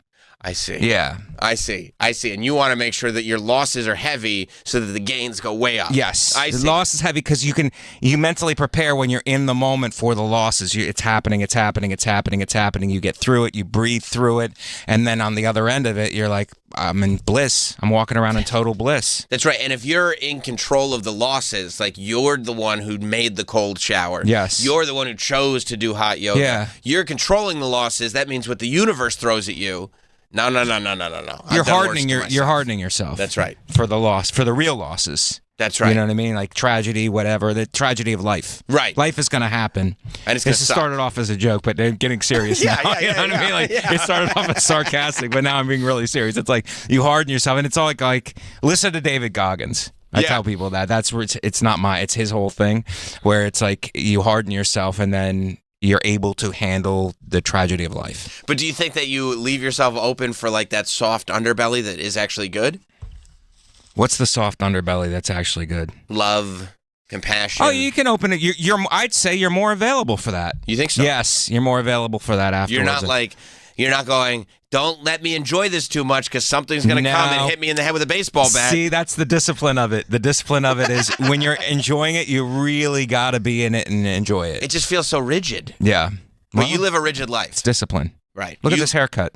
It's a Does it look like I let things go? No. It's high and tight. No. You set your watch by it. But most of these comedians are not a disciplined crew. No, that's the advantage you have to they're not. But and it's scattered right now also because you're like, and I'm even like that. It's like, what should I even be doing? Right. You know what I mean? It's like, What is should the I be going out and trying to get 1,000 spots, or should I just be talking into my phone and not even writing jokes, just saying topical, trending things about body positivity or whatever you choose, but something that's like trending. Try to catch something that's trending at the same time. It doesn't have to be funny. Like, it has to be interesting. I feels like it's interesting as the new funny, I think. Yeah. And at least online. Online skews everything. When you go out in front of a live crowd, it's like rubber meets the road. What do you got? Like, I'm looking at you, make us laugh. 100%. And if you can't do it, then we're out. But online, it's like all kind of nuanced. And what's your audience? Right. How do you manipulate your brand to get your audience? It's all these other questions. Yeah. Yeah, and I mean, you could just pick a trending topic and go like, oh man, that's crazy, huh? And not even really say anything about it, but because it's in the algorithm, your video is going to go all over the place. Yeah. But then is that going to translate into tickets sold, or are you just going to have a whole bunch of followers that you don't know how to monetize? Yes. Right? That's what it becomes. Well, yeah, you could get the followers, and then you have to figure out how to do a live performance. That's what some of these guys are running into now, where they're getting an audience and then they're going on stage. It's like, okay, now what do I do? Right. Whereas, comics who've been in it for years and years, like, I have an act, I know what to do, I keep plus we're kind of like from the old school. It's like, I don't really want to waste my time with this. I just want to work on my act. Yes. But it's like a necessary thing unless you want to be performing in front of nobody. Right. Unless you have a podcast, but even a podcast thing, it's like, the podcasts are so saturated now. It's like, what are you talking about? Is it something inflammatory? Is it going to get a conversation started? And I watch it with sports. Like, I listen to the sports radio because I'm interested in sports or whatever. But even that's a Real Housewives type of what's Aaron Rodgers doing? Do you think he's going to last? It's like, oh my God. I mean, he had 2 wins. He's really back. I have to apologize to Aaron Rodgers. Like, Aaron Rodgers doesn't care. It's like, you're just having a fake relationship with a guy who doesn't even acknowledge you. Right. I've got to say, we all know that 2 weeks ago I said, no, I don't know. Nobody remembers. Nobody knows that you said that 2 weeks ago. I had a whole thing with this guy who's like, he had apologized to Micah Parsons. Like, Micah Parsons is not listening to you. He doesn't care. No, I have to apologize because he had that great game. And it's like, I have to apologize for everything I said that he wasn't that important. You have created this entire arc for yourself at that point. I almost marvel at. I admire that. Right. It's like you could be. It helps if you have like if you're completely delusional.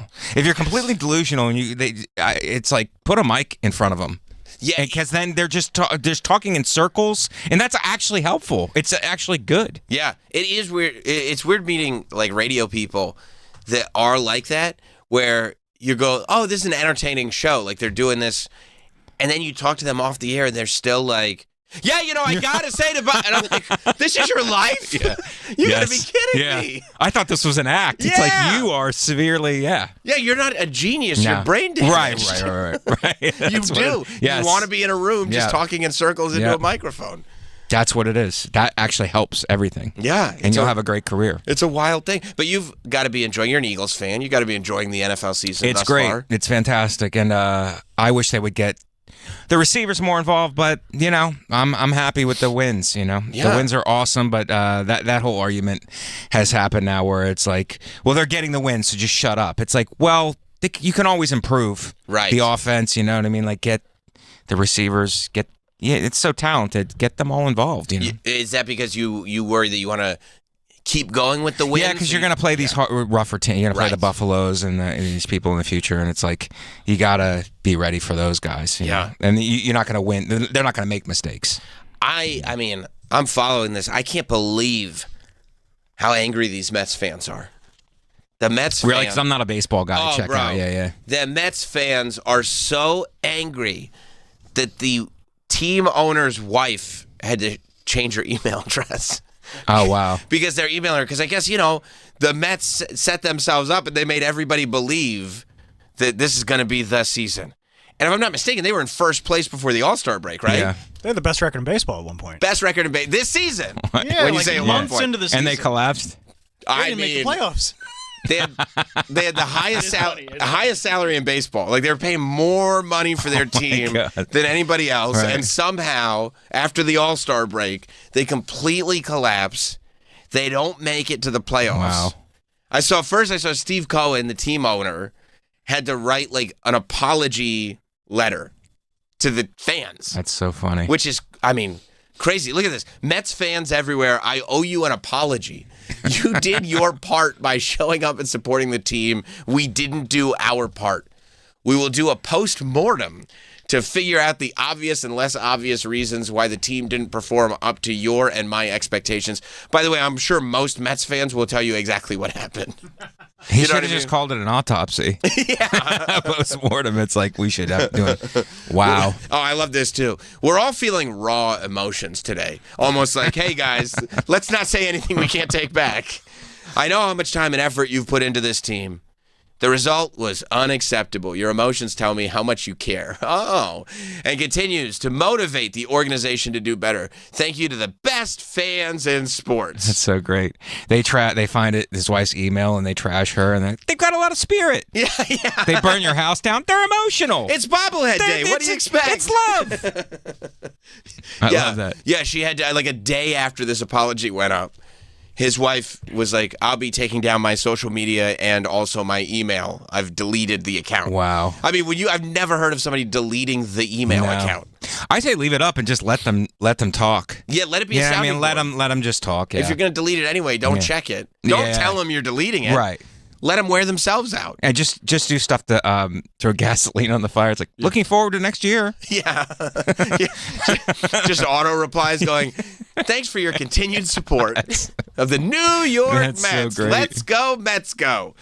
Yeah, because, I mean, what even do you do at a point, right? It's like if you have committed to spending all the money. Yeah. Like buying a team. It's not your fault. You made the effort as the front owner, office. but you made the effort as a front office. Like, to put the blame on the players. Well, something didn't happen. They're being paid. You made it a concerted effort to go out and get players. That's right. So it's like yeah, it's like or the coaches or whatever. It's like you have to figure out what the problem is in the system or why this collapse happened. Did everybody just relax? I'm sure if you go micro enough on it, you put a microscope to it, you'll figure out the reason. Because it's like because there's no quick. You're right, because there's no quick like. It's not like we can go out and buy new players. We bought the best players. Right. Like Mets fans were completely mocking Yankee fans. Wow. Because they were stealing Yankee players. That's really something. That's really something. And the Yankees are in the playoffs and the Mets are not. Mike, you're a Mets fan, right? I am. How are you feeling? I mean, if you didn't, are you writing emails to the owner's wife? I'm not. I haven't checked it on my father and brother. If you find out that a truck packed with explosives was driven into Citi Field, so start looking for my father. John Montone, New York radio legend. Okay, good to know that he's enjoying retirement. I mean, this has been coming for months. So if you weren't ready for it, like you're a fucking idiot. Like this has just been. We've been watching this unfold literally every day since the middle of the summer. Like there's no coming back. That's actually worse to watch watch it slowly happen. Right. Yeah. Right. But there is always that group of fans that's like, no, we can still come back. This is not really happening. Right. Yeah, they're gonna come back. Look at this roster. Yeah. We've got them. But maybe the All-Star break is just everybody relaxed and then just forgot to unrelax. Right. Right. It's like, we got this. Yeah, we got this. Look at the first half of the season. Yeah. We're good to go. Let's coast for the rest of the season. And then collapse. Yeah. Like, I wonder when you're that high paid as an athlete. You probably know. I mean, you're an athlete. I mean, you're not that high paid as an athlete, but you're... Right. Well, I was like an amateur. I wasn't never got paid. Right. But, like, do you... I mean, is there enough money that you go... Well, you just look at an art field. Look at comedians get paid. Right. It's like you start making huge money, and especially if you're making huge money off a podcast. Yeah. The economic model is like, why am I working this hard on a special? Right. I mean, I'm not going to be that committed to a special because my fans are my fans. They're going to love me no matter what. And then I should work on getting guests. Right. You know what I mean? So it's the same. The economic model has changed. So I get it. It's in every field. Once you get that bag, I guess the kids are calling it a bag now. They call it the bag. You get a bag. It's like, let me relax. There's no need to push anymore. I'm wealthy beyond anything I imagined. Right. So what's it's the whole boxing thing. It's like hard to wake up and train when you're sleeping in silk sheets. That's right. Yeah, Marvin Hagler. That's why you got to take cold showers. Cold showers. Cold showers is it. Well, if you're sadistic and you torture yourself, it all evens out. That's right. You were making fun of me earlier. Take it back. Take back what you said. I apologize for what I Thank said. you. I was wrong. I was totally wrong. And now the Mets are in last place. Look at that. Because of the high-handed thinking like you. They were all in hot tubs. You kidding me? Yeah, they were hot tubs. They were just All-Star break. You kidding me? Comfy. Cozy and comfy. No, that is true. I mean, and then you start following the economic model, and then you've devoted all this time to doing podcasts and stuff, and then you get on stage and you're like, oh, I've lost the edge. I've lost whatever that thing is that you get from going up. Right. I mean, it's not that you're not going up, but it's like, it takes a certain discipline to like craft your act and like figure out what works and to like and figure out what works not in front of your crowd, which is another tough thing. People are like, oh, I'd love to have that problem. It's like, no, they have their own difficult issue where it's like you're famous, so now you have to get up in just front of a club crowd that's not your crowd and try the material. Yeah. It takes like a premeditation and specific intention to do that, and I get why guys don't do it. It's like, why? I'd rather go to the Hamptons. Right. You know what I mean? Right. Yeah, I mean, it's certainly nicer and it's more comfortable. More comfortable party. Like, I don't have to do this. Yeah. I like that it's becoming more and more of a trend that comics that are doing well are producing other comic specials. Yes, that's very nice. I mean, it's happening to me. Right. Bargatze's helped me more than anybody. It's like really more than any network or anything. He's put me on his platform and has pushed. When you do that, is there another pressure, like you were just talking about, getting in front of clubs and then audiences that aren't yours? Are you also like, look, I mean, I got to impress Nate's audience as well? I'm 25 years into comedy. Yeah. So my whole thing is like, I want to bring them in to my world. Yes. But I'm not gonna change my style of what I'm doing. I'm a New York, like, understated, joke heavy comic. So it's like we have much different styles. Mm-hmm. So I'm not going to change my style. Now I had to be clean. I did make that jump, but I was ready to do that anyway, I think. Right. You're thinking about, but it becomes a matter of like, no, this works. This is what I do. This is what I do. If you're into it, come on over here. Yeah. And if you're not, and I would imagine people aren't. You know what I mean? Like some people, Nate he's doing arenas. Yeah. And Julian, who hosts the shows, goes out and he's like, how many people, this is your first comedy show? And half the people clap. Wow. So it's like they're just there to see Nate. They're not even comedy fans. They're just there because they love Nate. And the rest of them are maybe love Nate and are comedy fans. So it's interesting. That's really trippy. But I guess it makes sense. Like like arenas have become more, you don't want to say standard, but kind of standard for that certain tier of comedian. Right. Well, he's selling the most. I think him and Shane are selling the most tickets in the United States. They're selling the most tickets in the country. And when you get to those numbers, it's not all comedy fans. Like it's got to be people that are getting exposed to comedy. Right. For the first time. But those guys are bringing people to comedy. Right. You know what I mean? Like those people are bringing people to comedy because then they see us and they're like, oh my God, these guys are funny too. It's right. Like, and then if you have dates, they'll go, hopefully that's the... Is that reassuring, like as a comic that like you were just saying, is like looking around at going like what even works anymore, what doesn't work, to see guys like Shane and Nate that are clearly stand-ups first, like they put their energy into jokes. It's encouraging. Yes. It's encouraging because I was around for both of their ascents. Yes. And for Nate's ascent, like I started at the beginning with him. So to watch them ascend, it like gives the rest of us hope that it's like these guys are very good. Right. They're very skilled because it's a lot of this that it's a lot of like, this guy has a big social media following and now he's selling out theaters. Right. It's a lot of that now. So it's great to see guys who built it from the ground up and have really solid acts and are great stand-ups win. Yeah. So it's like, they're winning, so it can be done. You know what I mean? Yeah, it's almost like a reminder that the system works. The system does work. Yeah. Yeah, it does work. It's like these guys managed to do it, so there's hope for the rest of us. Yeah. And I remember it was like, there's times like these guys couldn't get club spots. You know what I mean? Wild, it's like, I remember when Nate was passed at all the clubs, but wasn't really working. He really wasn't getting worked. And then he moved to LA.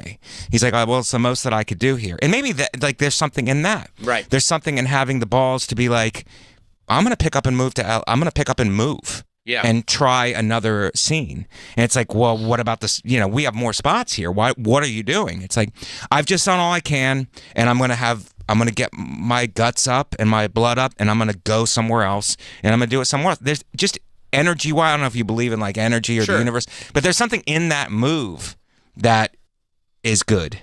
You know what I mean? Yeah. That's like, I have guts, and I'm going to do the same thing that I'm doing here. I'm just going to do it over there now. And it feels very make or break. And if you're not the type of person that's going to get broken, right? Like put the time in, and it's going to work. Put the time in, and also have the guts to make moves that are uncomfortable. Right. Do the uncomfortable thing also. Cold showers. We're back. There it is. So this is really like you're trying to make sure people go home and just don't use warm water. Don't use warm water. Yeah. Unless you're soft and you want to admit that to yourself. Well, I don't want to be soft. That's the last thing I want to be is soft. We're trying to build a culture of toxic masculinity on this show. Yeah, that's the whole point. That's. Do you cold plunge? I was in Europe on my honeymoon, and there was a cold plunge, and I did it, and it's much different than cold showers. It was rough. Did you think like, okay, I cold shower all the time. Yeah. This is gonna be cake. Yep. And it was not cake. No, it was not. It was brutal. It was very, very difficult. Yeah. Because it was weird. It was like, it was in Spain. It was like the steps were down. So it's like, you kind of have to be careful with your balance and everything. Because if you slip and fall, it was like all kinds of jagged edges everywhere. Oh. So it's like, you had to like be calm and plunge yourself down and back up without, because if you get too twitchy or whatever, it's like or slip, you could really hurt yourself in the one that I was in. Well, so this is like an uncomfortable version of an uncomfortable thing. Yeah. This is and you're on your honeymoon. On a honeymoon, like you're supposed to be enjoying yourself. Yes, could have ruined the entire honeymoon. Whoa. Yeah. When did you get married? End of March. Oh, this year. Mm-hmm. This has been a big year then. It's a big year. How's it been? Year. It's fantastic. We've been together a long time, but everything was gradual, but everything happened this year. Moved, bought a place, just in time for socialism. Perfect. No, I was happy. I was like, I just lived with roommates. In the city? I lived with roommates and for 20 years. And finally moved in with my girl, and we got a place downtown, and then we finally got it together and bought a place because the rents are just jack the rents. So we bought a place, and now it's like socialism is going to come in and be like, you guys need to share everything. It's like I just did for 20 years. I just started taking showers by myself. So now share this because we share the showers, roommates, right? And that's probably where you got used to the cold showers because all the hot water's gone. If you take a cold shower, it's not sexual. That's right. So 100% right. The shrinkage involved and everything. Yeah, everybody minds their business and washes themselves. That's right, and that's the way it should be. And then you save water. It's functional. But my point is, I just got a place, and then it's going to be like, okay, you're going to have to let another family move in. Right. Is it in the city still? It's in the city, yeah. Yeah, that's even worse. That's where socialism starts. In the city. Yeah. And but I'm on a mortgage also. It's the first 100-year mortgage. 100-year mortgage. That's perfect. Me and the bank. I owe 5% of it. Yeah. I owe the bank owns the entire place. It's actually me and Citibank. So do you feel like, is it a weird thing after 20 years of renting and roommates to be like, no, I'm doing traditional adult things? It's crazy. Nuts. Yes, it's nuts. I mean, I was always like a responsible guy, but I'm living this life, and it's like that's the thing I kind of miss about the old days. And I'm not like one of these guys who's like, it was better back then. It just was different. Yeah. It was stand-up comedy was just small. Yeah. And you knew everybody. Once you got into a scene, you knew everybody, and it was kind of like you have to hang out to get stage time, and that's not a thing anymore. It isn't at all. It's huge now. The number of comedians, like people I don't even know or never seen or big online and whatever, but it's like a huge thing now. And also, if you're not the best comic, but you're good at video editing, you could also, you know what I mean, like. It's like, I need a good video editor. Well, my video editor is now doing his own act. Right. You know what I mean? Right. So it's like, he figured it's really about the video editing and it's not about the act anymore. So yeah, I'll edit your video, just let me open. Right. Right. Well, it was just a very small community, and everybody kind of lived that way, where it's like none of us had any money, roommates, we're all living in boroughs and uptown and no one has any money, and we're all like trying to like get into the clubs in the city, and then when you're into the clubs, there's another wave trying to get into the clubs, and it just seemed like a unique community. Like we're all living this way, and we're all doing this, and now it doesn't have that vibe, which is almost it's better in a lot of ways because everybody's making money now, and it's opened up. It's huge. That's the other thing. I feel like when your generation was getting started, you weren't looking at people like Seinfeld was making a ton of money, right? But like you weren't looking at millionaires, right? Whereas I think now there's a lot more millionaires, yes, and like younger people are looking at this, not going. Some are still, of course, going. I want to be a stand-up, right? But there are a lot of people, especially if they're developing an online presence, that are like, oh, this guy with a podcast made X number of dollars. This stand-up over here made X number of dollars. I'll just do that. Yes. And so you end up, it's a far more financial decision than it is. Right. We all want to be comics. Right. We're all just hanging out. We're all going through this weird struggle that nobody who's normal at all understands.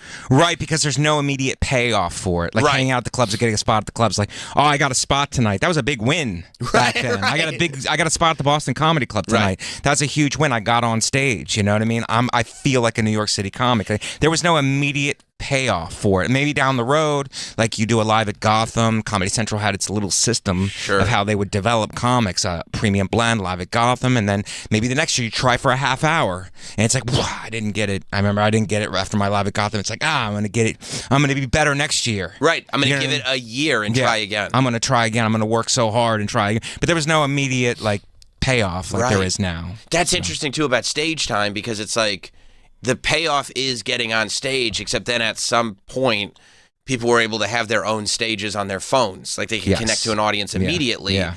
So now, like, unless you truly want to be a stand-up for stand-up's sake, you're not struggling to get an audience because you're going to build an audience on your phone without leaving your house. Right. Or you could tape all your sets and see, if something comes out of it. But then it's like you have material that's not fully developed and you're releasing that just to get something out there. Right. And it's like, well, I need to develop this more. It's like, well, you don't have time. Maybe you develop more for your act, but you don't really have time to do it right now. You have to move on to the next thing that's happening. Right, or you hit something topical because you need a video about it right now, and because you were hitting the topical thing, you weren't working on your act at all. Right, that's a huge thing. Right, and if you're doing that a couple times every week, right, you're putting not no time into your act at all. Right. You're doing a topical thing. Now, the good news is it knocked all the gatekeepers out of the box, mostly. That's true. You know what I mean? The gatekeepers now take their cues from the online. Right. So if you put out a special and you have 11 million whatever views, it's like Netflix will look at you. Yes. You know what I mean? Yes. So and people will find funny specials. Right. I mean, that's my hope. Yeah. Which, by the way, Low Income White is up. It's on the Nate Land YouTube channel by Mike Vecchione. So check that out.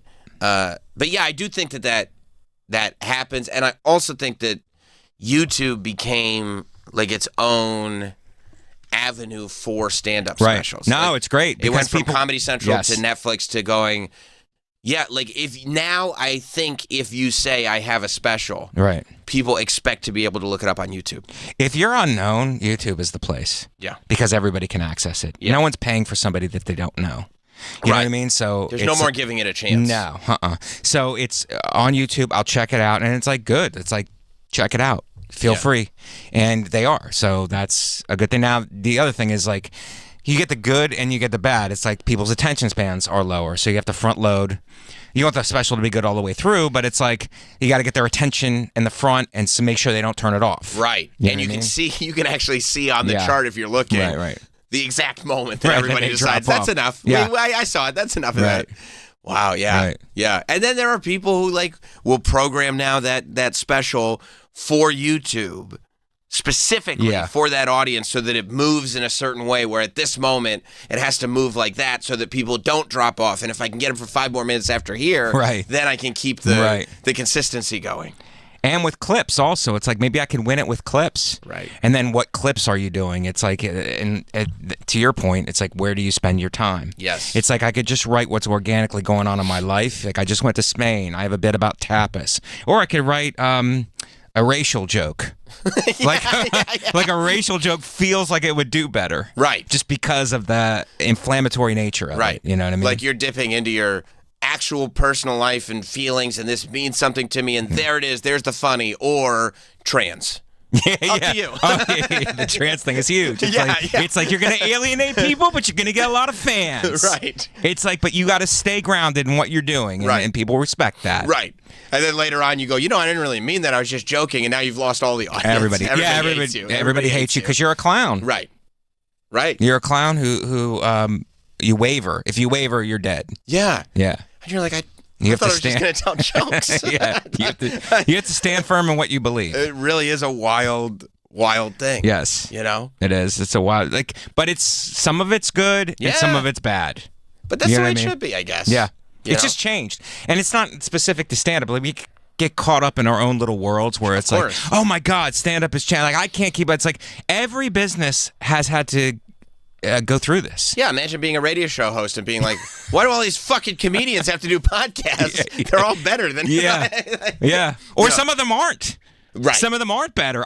You know what I mean? Like, you've been doing this a long time, and it's like, do these people, like, behind closed doors, like, do they have the skill set? Right. But it doesn't, It doesn't matter. What are they talking about, though? Right. It doesn't, if it's incendiary enough, or if it's just, like, hits at the right time. I love the ones that, I love the clickbait now, where it's like, you put something out there, and then everybody just hedges their bet and they're just careful in what they say. Yeah. You know what I mean? So it's like an inflammatory clickbait thing, and then you get on there, and it's like, well, there's two sides to it. Yeah. It's like, because they have, like, we got to get something out quick, but I'm not sure where the public is falling on this. Right. So let me not take a full stanced opinion on it yet, but I'll have a thing out. It's always like, what's the popular, I guess I'm not on Reddit, but like, what's the underground thing, what most people are saying? You got to try to gauge what that is. Right. You know what I mean? Because if you just like, whatever the government's doing or whatever, it's like, okay, that's the one thing that they're telling you. Right. That's a big thing where it's like the conspiracy. Yeah. And some of them are true, but it's like the government's telling you this, but if this were true, then, and it's clearly not because they want to pull the wool over your eyes, you should believe this. Right. You know what I mean? Or this is my opinion. And it's like the popular underground opinion. Right. Yeah, because there's nothing that I love more than seeing somebody put out a video instantly about a topic, even if it's just like a short and they're just talking to camera, and they completely got it wrong. Like, they're sure this is going to be the take and everyone's going to go with me. Right. And then you just read all the comments. They're like, L take, bro. This sucks. Like, it's great. 'Cause they just rush to get it out. And then the next video is like, hey, I'm sorry. I was thinking about it more. But it's That's great. It's the best. You should, but if they're smart, they just take all of the, this is a loser take, you suck or whatever, and then they double down on it. And it infuriates people more. Yeah, and that's more, because when people comment, it's more the algorithm. The engagement. Yeah, the engagement. And just like, it's the new thing is like fighting on Twitter. It's like not a new thing, but it's a thing I didn't understand. Like, Twitter was for writing jokes before. Sure, you just post a joke. Yeah, now it's like you fight with people on Twitter. It's like your take sucks. It's like, and people spend all day just fighting people on Twitter. Right. Have you ever fallen into it? Fighting people on Twitter? No, but it did hurt my feelings. Okay, all right. You know what I mean? And comments, like, I was reading the comments on my special at first because I was like, okay, time to see what the world thinks. And it's like, this guy sucks. He just repeats himself. He's a moron. Oh, my God, I couldn't get through it. And my favorite is I couldn't get through it. It's free. It's free. You can shut it off anytime you want. Couldn't get through it, dude. Then don't. Repeats himself. Just this guy sucks. By the way, it's on YouTube. There's a whole line of videos right next to it that you could just click. I'm going to watch this instead. Right. You know? Or shut off your computer. Spend time with your family. That's true. How's your family doing? How's your family doing? Yeah. You're stopping your day. Have you ever stopped your day? I've never written a comment on a video ever. Even one that's moved me emotionally, or one where I think this is completely wrong. Like, I've never stopped my day to let the video people know, the content creator, how I feel. Ever. I don't believe that I've ever. I may have like responded to a comment on a video of mine that I thought was particularly nice and said, "Hey, thanks." Right. But other than that, no, I don't. I've never watched a piece of content and been like, I need my mark right under here. Yeah. Which does say a lot about how to take comments after, because you're like, this isn't really a showcase of the general consensus of it, because the general consensus is people not leaving comments. Most people don't leave comments. Right. So it's like, this is more the... How do they feel? Right.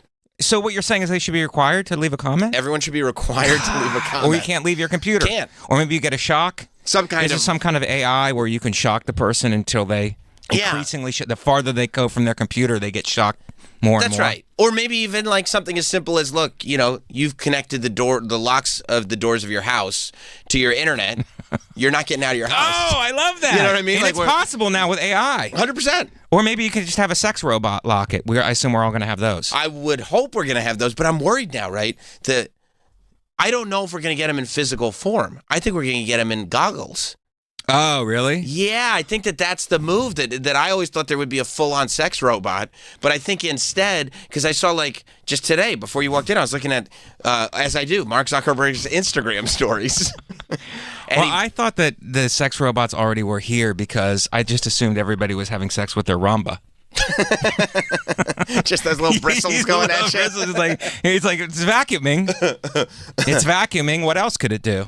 No, because there's already, SAG-AFTRA has had to release a statement. There's a highly controversial actress who is AI. Really? Yeah. She doesn't exist? No. She's an AI creation. Wow. And they're talking about her getting representation, an agency picking her up and will the agency be real? The agency will be real. Oh, okay. She will be AI. Tilly Norwood. She's got a name, Tilly Norwood. And unfortunately, SAG-AFTRA has condemned Tilly Norwood, which I don't think is the right move. Has no life experience to draw from, no emotion. And that's wrong. You know what life experience Tilly Norwood can draw from? All of our life experiences. She's got it all. We're the ones who decided to put our whole lives on the internet. Tilly knows all about it. Wow. Oh, my God. She can draw. That's her. She's a looker. She's really beautiful. Yeah, And I think, And she's no ethnicity. Who's to say? Yeah. It's a very, she looks Spanish. Could be. Or Italian, but probably do great accent You can't make work. those jokes. No. Because you have to just do straight robot jokes. Just only robot stuff. But yeah, she's only AI.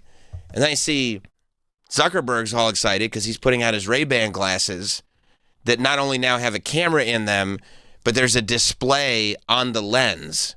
So it's just like a pair of thick-brimmed, Ray-Ban glasses, and they're see-through. Right.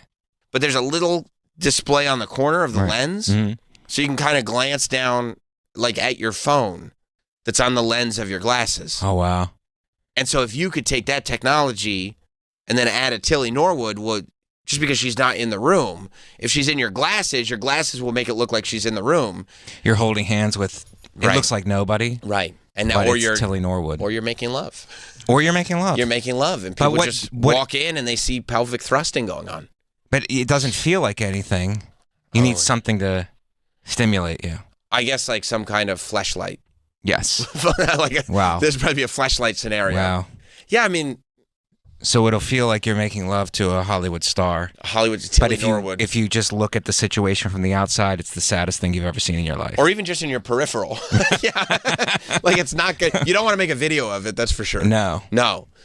But yeah, I mean, I think that this is maybe this will get so well, maybe it is a good thing in terms of maybe live plays and live stand-up will be the only thing anymore. You know what I mean? This will become something tangible. Yes, this will become so convoluted and so manufactured that the only real thing will be live performances and people will be craving that. That's possible. Yeah. I hope so. Maybe I hope comes back around. You know? Because it's I don't need to see that. I can see somebody better looking do funnier jokes on the lens of my glasses. Yeah, I mean, I would hope that there's a breaking point where people are that's too far. It's too far. I mean, we're literally we were just talking about this. But it depends how unhappy people are with their lives. Mm-hmm. If you're I'm close to the end and then all this stuff comes in, it's I just be with an actress. I'll just tap out. I'll hang with Tilly. Yeah. It's it's I was living a terrible life anyway. Right. So this has only made it better. Right. So let me live this way. But if you're living a good life, it just depends where you are. I suppose so. But I feel we were just talking about the fact that they're doing this second Facebook movie. And they're doing it about when there was the trials and stuff and the evidence that Facebook was deliberately doing underhanded things to keep people on their website longer, even if it harmed them, even if in a harmful way, right? Yeah. So we know that this is a company that's invested in holding your attention for, an unhealthy amount of time. Right. And then they come out with a product that is, hey, guess what? You can have a screen in front of your face 24 hours a day. We've got glasses now that allow you to just go out and have a screen in front of your face. Right. And we're all like, yeah, sounds good. It's like, no. This feels like the plan that we all agreed was bad before. Yeah. Years ago, we said it was a bad plan. Right. And they're like, well, we're doing it. But look, it's Ray-Ban. And then we're like, well, Ray-Bans are cool, so I guess we'll do it. Yeah, Ray-Ban's cool. Ray-Ban's cool. Yeah. We have limited depth into like how we're going to think about it. We're just going to think about it on a surface level all the time. Ray-Bans are cool. And look, Mark Zuckerberg has got that cool T-shirt on. He's a cool dude, you know? Do you ever see somebody walking down the street and they're just like, they're not even looking? It's usually like a hot person. Yeah. They're just on their phone. It's like, I don't want to be here. Yeah. I don't want to be walking. I don't want to even acknowledge my surroundings at all. It's not like they're looking for like I do that where I'm looking for directions or whatever, but they're just looking at their phone, walking down the street. They're just completely engrossed in their phone, and I'm like, walking down the street. And it's like, I don't want to be here. I want to be here. I want to be in the phone. Right. And the phone is bad. Yes. You know, it makes you feel bad. Right. And also, I don't want to be a boomer or anything, but it's the worst thing you could be as a boomer. Right. Now, online, you should do a video about, that's my next video. Being a boomer? Boomers. I mean, like, if you look up and the sky is there, it's pretty amazing. Yes. The sky, it's something. I mean, we live in New York City, so it's like you walk around and just look at the you look at the building. Sometimes you're like, I can't believe people built this. Yes. This is insane. There's scaffolding. For those of you not in a major city, there's scaffolding attached to the building sometimes where they're doing work on the building. It's like, I couldn't build the scaffolding. Right. You know what I mean? The scaffolding it's like itself a separate company had to build the scaffolding in order to service the building. And not only is it like a scaffolding, but it's a scaffolding that can maintain the walking traffic of New York City and nobody's worried. It's insane. It's insane. Yeah. Except you just lock into the phone and be like, yeah, but look at this thing on Instagram right now. Yeah. Look at this TikTok. Yeah. You know? Yeah. It's a weird thing. Who would have thought that America's Funniest Home Videos would be a site where everybody is addicted to it? Bob Saget was decades ahead of his time. Man. Oh, man. Yeah. Although, you know, I do love the TikTok pranks that kids are doing now where they put the glasses on or whatever it is and they film just misbehaving in stores. We would have done it too. Oh, really? I didn't even look at that. I'm not really on TikTok, but I like animals that are frenemies. They should be enemies, but they're friends. Or you mean like an alligator and a cat or something like that? Yeah. They're nurturing each other because they're put in the same place. Or a donkey that was depressed until he gets put back with a horse that he was friends with. Isn't that the cartoon Winnie the Pooh? Is that? I think that's Eeyore you're thinking of. Yeah. I don't know, but I've seen it on TikTok and I love it. Because you're still of that old school where you're like, I'd like to believe that we're all connected in some way. You know, I'd like to believe that on some way we're all. But then I'll go right to Waffle House fights. Sure. Waffle House fights are great too. A drunk man being taken off a plane. That's fun. Oh, that's super fun. Because I travel a lot, so I get it. Right. You know? Right. And the last one I just saw, it was like yesterday, where a guy is taping a guy. He's recording a guy getting thrown off a plane, and the guy sees it, and he starts attacking the guy recording, but the cops are holding him back. So it's such a great view. He's like diving at the guy recording, and he gets held back, and then he takes another shot at it before he gets removed for the plane. And it's like they should just keep the camera on him and have him like processed by the cops and then put on a bus. Yeah. Because I'm sure that's acceptable behavior on a bus. If you're not drunk, they're worried. Right. No, you should be doing that on a bus. I took a bus to Baltimore recently, and I fly all the time, but I took a bus because, I don't have a car.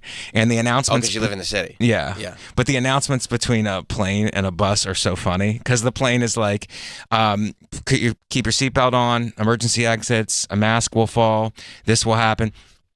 And we're going to be flying at 35,000 feet. On a bus, it's like, please do not do drugs. on the bus. I'm serious. On the Do not bus. smoke weed. Do not give yourself foot surgery in your seat. Please. This is not the place for it.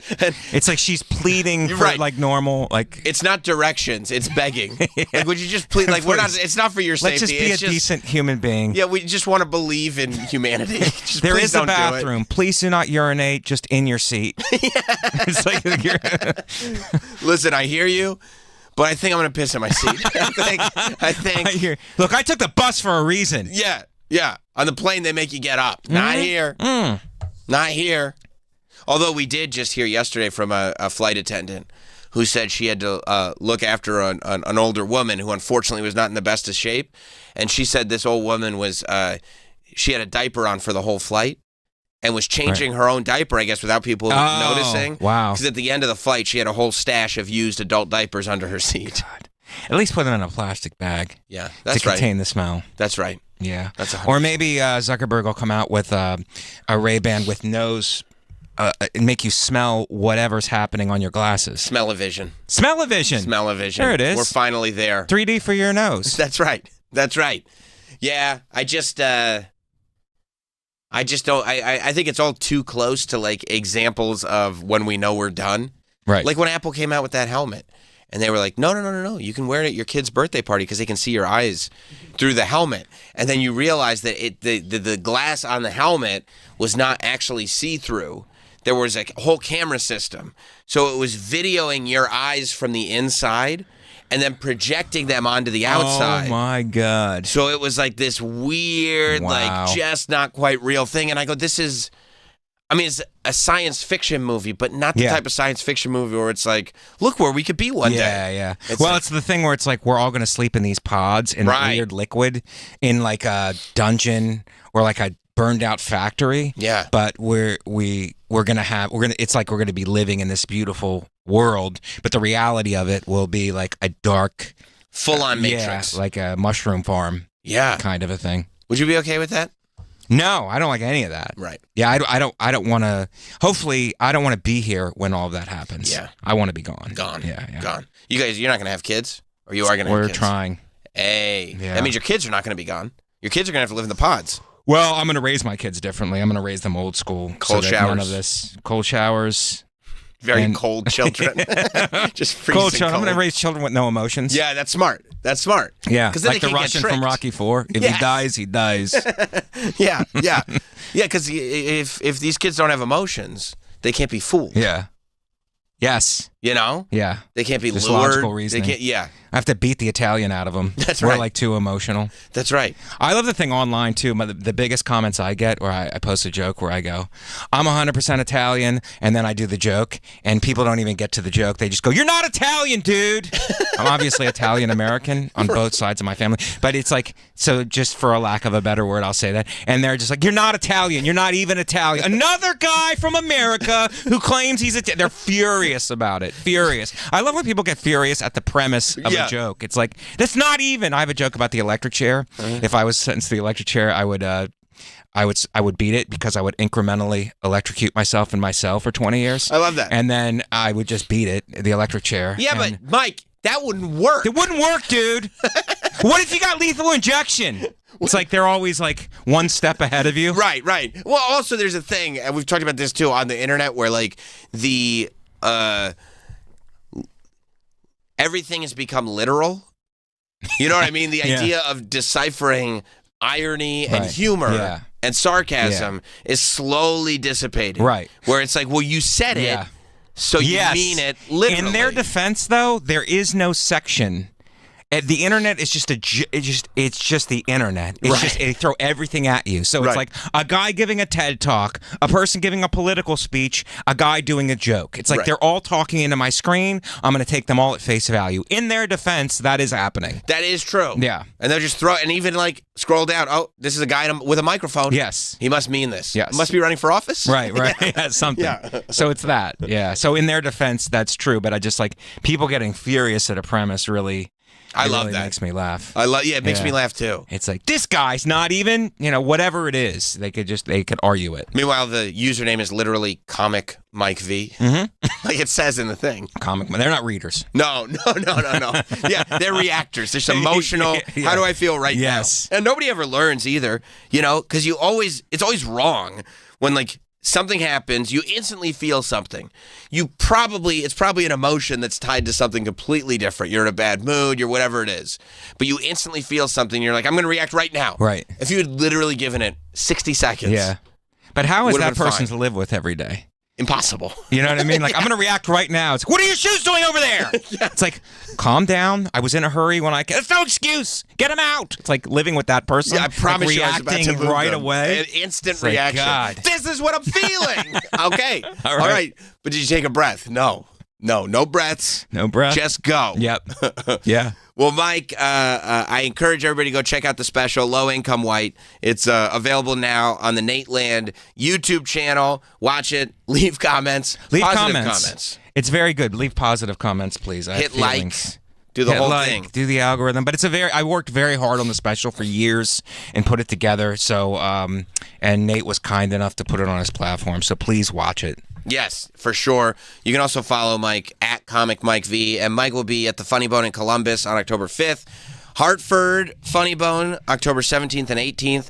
And then in Soul Joel's and in Nashville in November and December. Yes. So, yeah.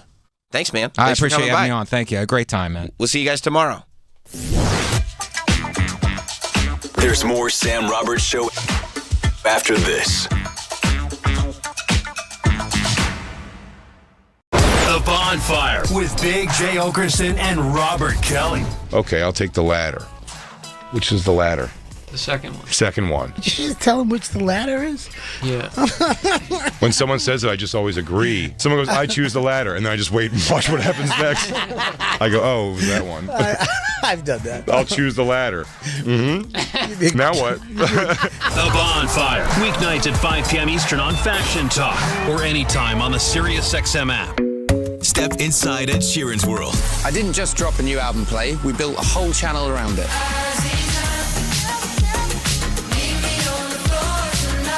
Hear the songs that shaped his life, the global sounds behind play, and exclusive stories he's never told before, all handpicked by Ed. The songs that shaped me, with a few guilty pleasures. And now, step even closer with Ed's exclusive SiriusXM concert. Listen anytime on the SiriusXM app. Search Ed Sheeran. See website for details. BillsHappen.com is not a lender. It does not make credit decisions. Must be 18 years old. Not available in all states. Honey, everything is so expensive, and our bills are piling up. You're telling me credit cards are maxed out, rent is due, and the car payment's right around the corner? We need some extra cash. We should do what my friend from work did. She went to BillsHappen.com and got the money she needed the next day. Our credit is not great. Are you sure that would work for us? BillsHappen.com is one of the largest personal loan networks. They can help people with all credit types get up to $5,000. Sounds like it's going to be a hassle. My friend said it was super easy. She did it right from her phone during her lunch break. If you have a regular source of income, you can be approved for a loan for up to $5,000, and your cash can hit your bank account the next day. BillsHappen.com's lenders have millions of dollars to lend, regardless of your credit history. Guess what? I went to BillsHappen.com, and we're getting our money tomorrow. Wow, that's fast. Problem solved. If you need extra cash, go to BillsHappen.com. That's BillsHappen.com. BillsHappen.com. Ryan Reynolds here from Mint Mobile with a message for everyone paying big wireless way too much. Please, for the love of everything good in this world, stop. With Mint, you can get premium wireless for just $15 a month. Of course, if you enjoy overpaying, no judgments, but that's weird. Okay, one judgment. Visit mintmobile.com/radio. Upfront payment of $45 for 3-month plan, equivalent to $15 per month required. Intro rate first 3 months only, then full price plan options available. Taxes and fees extra. See full terms at mintmobile.com. My best friend died suddenly, and now his wife and kids have to move out of their house. I had no idea he didn't have life insurance. If I could go back, I'd tell him how easy and affordable protecting your family can be with SelectQuote. In 15 minutes, a licensed insurance agent found me a $500,000 life insurance policy for only $18 a month. They compare many of the nation's most highly rated insurance carriers to find the right coverage and price for your needs. In the last 40 years, they've helped more than 2 million families secure over $700 billion in coverage. Even if you have a health concern, SelectQuote agents can find you the right policy at the lowest price. Don't wait until it's too late. Get peace of mind that your loved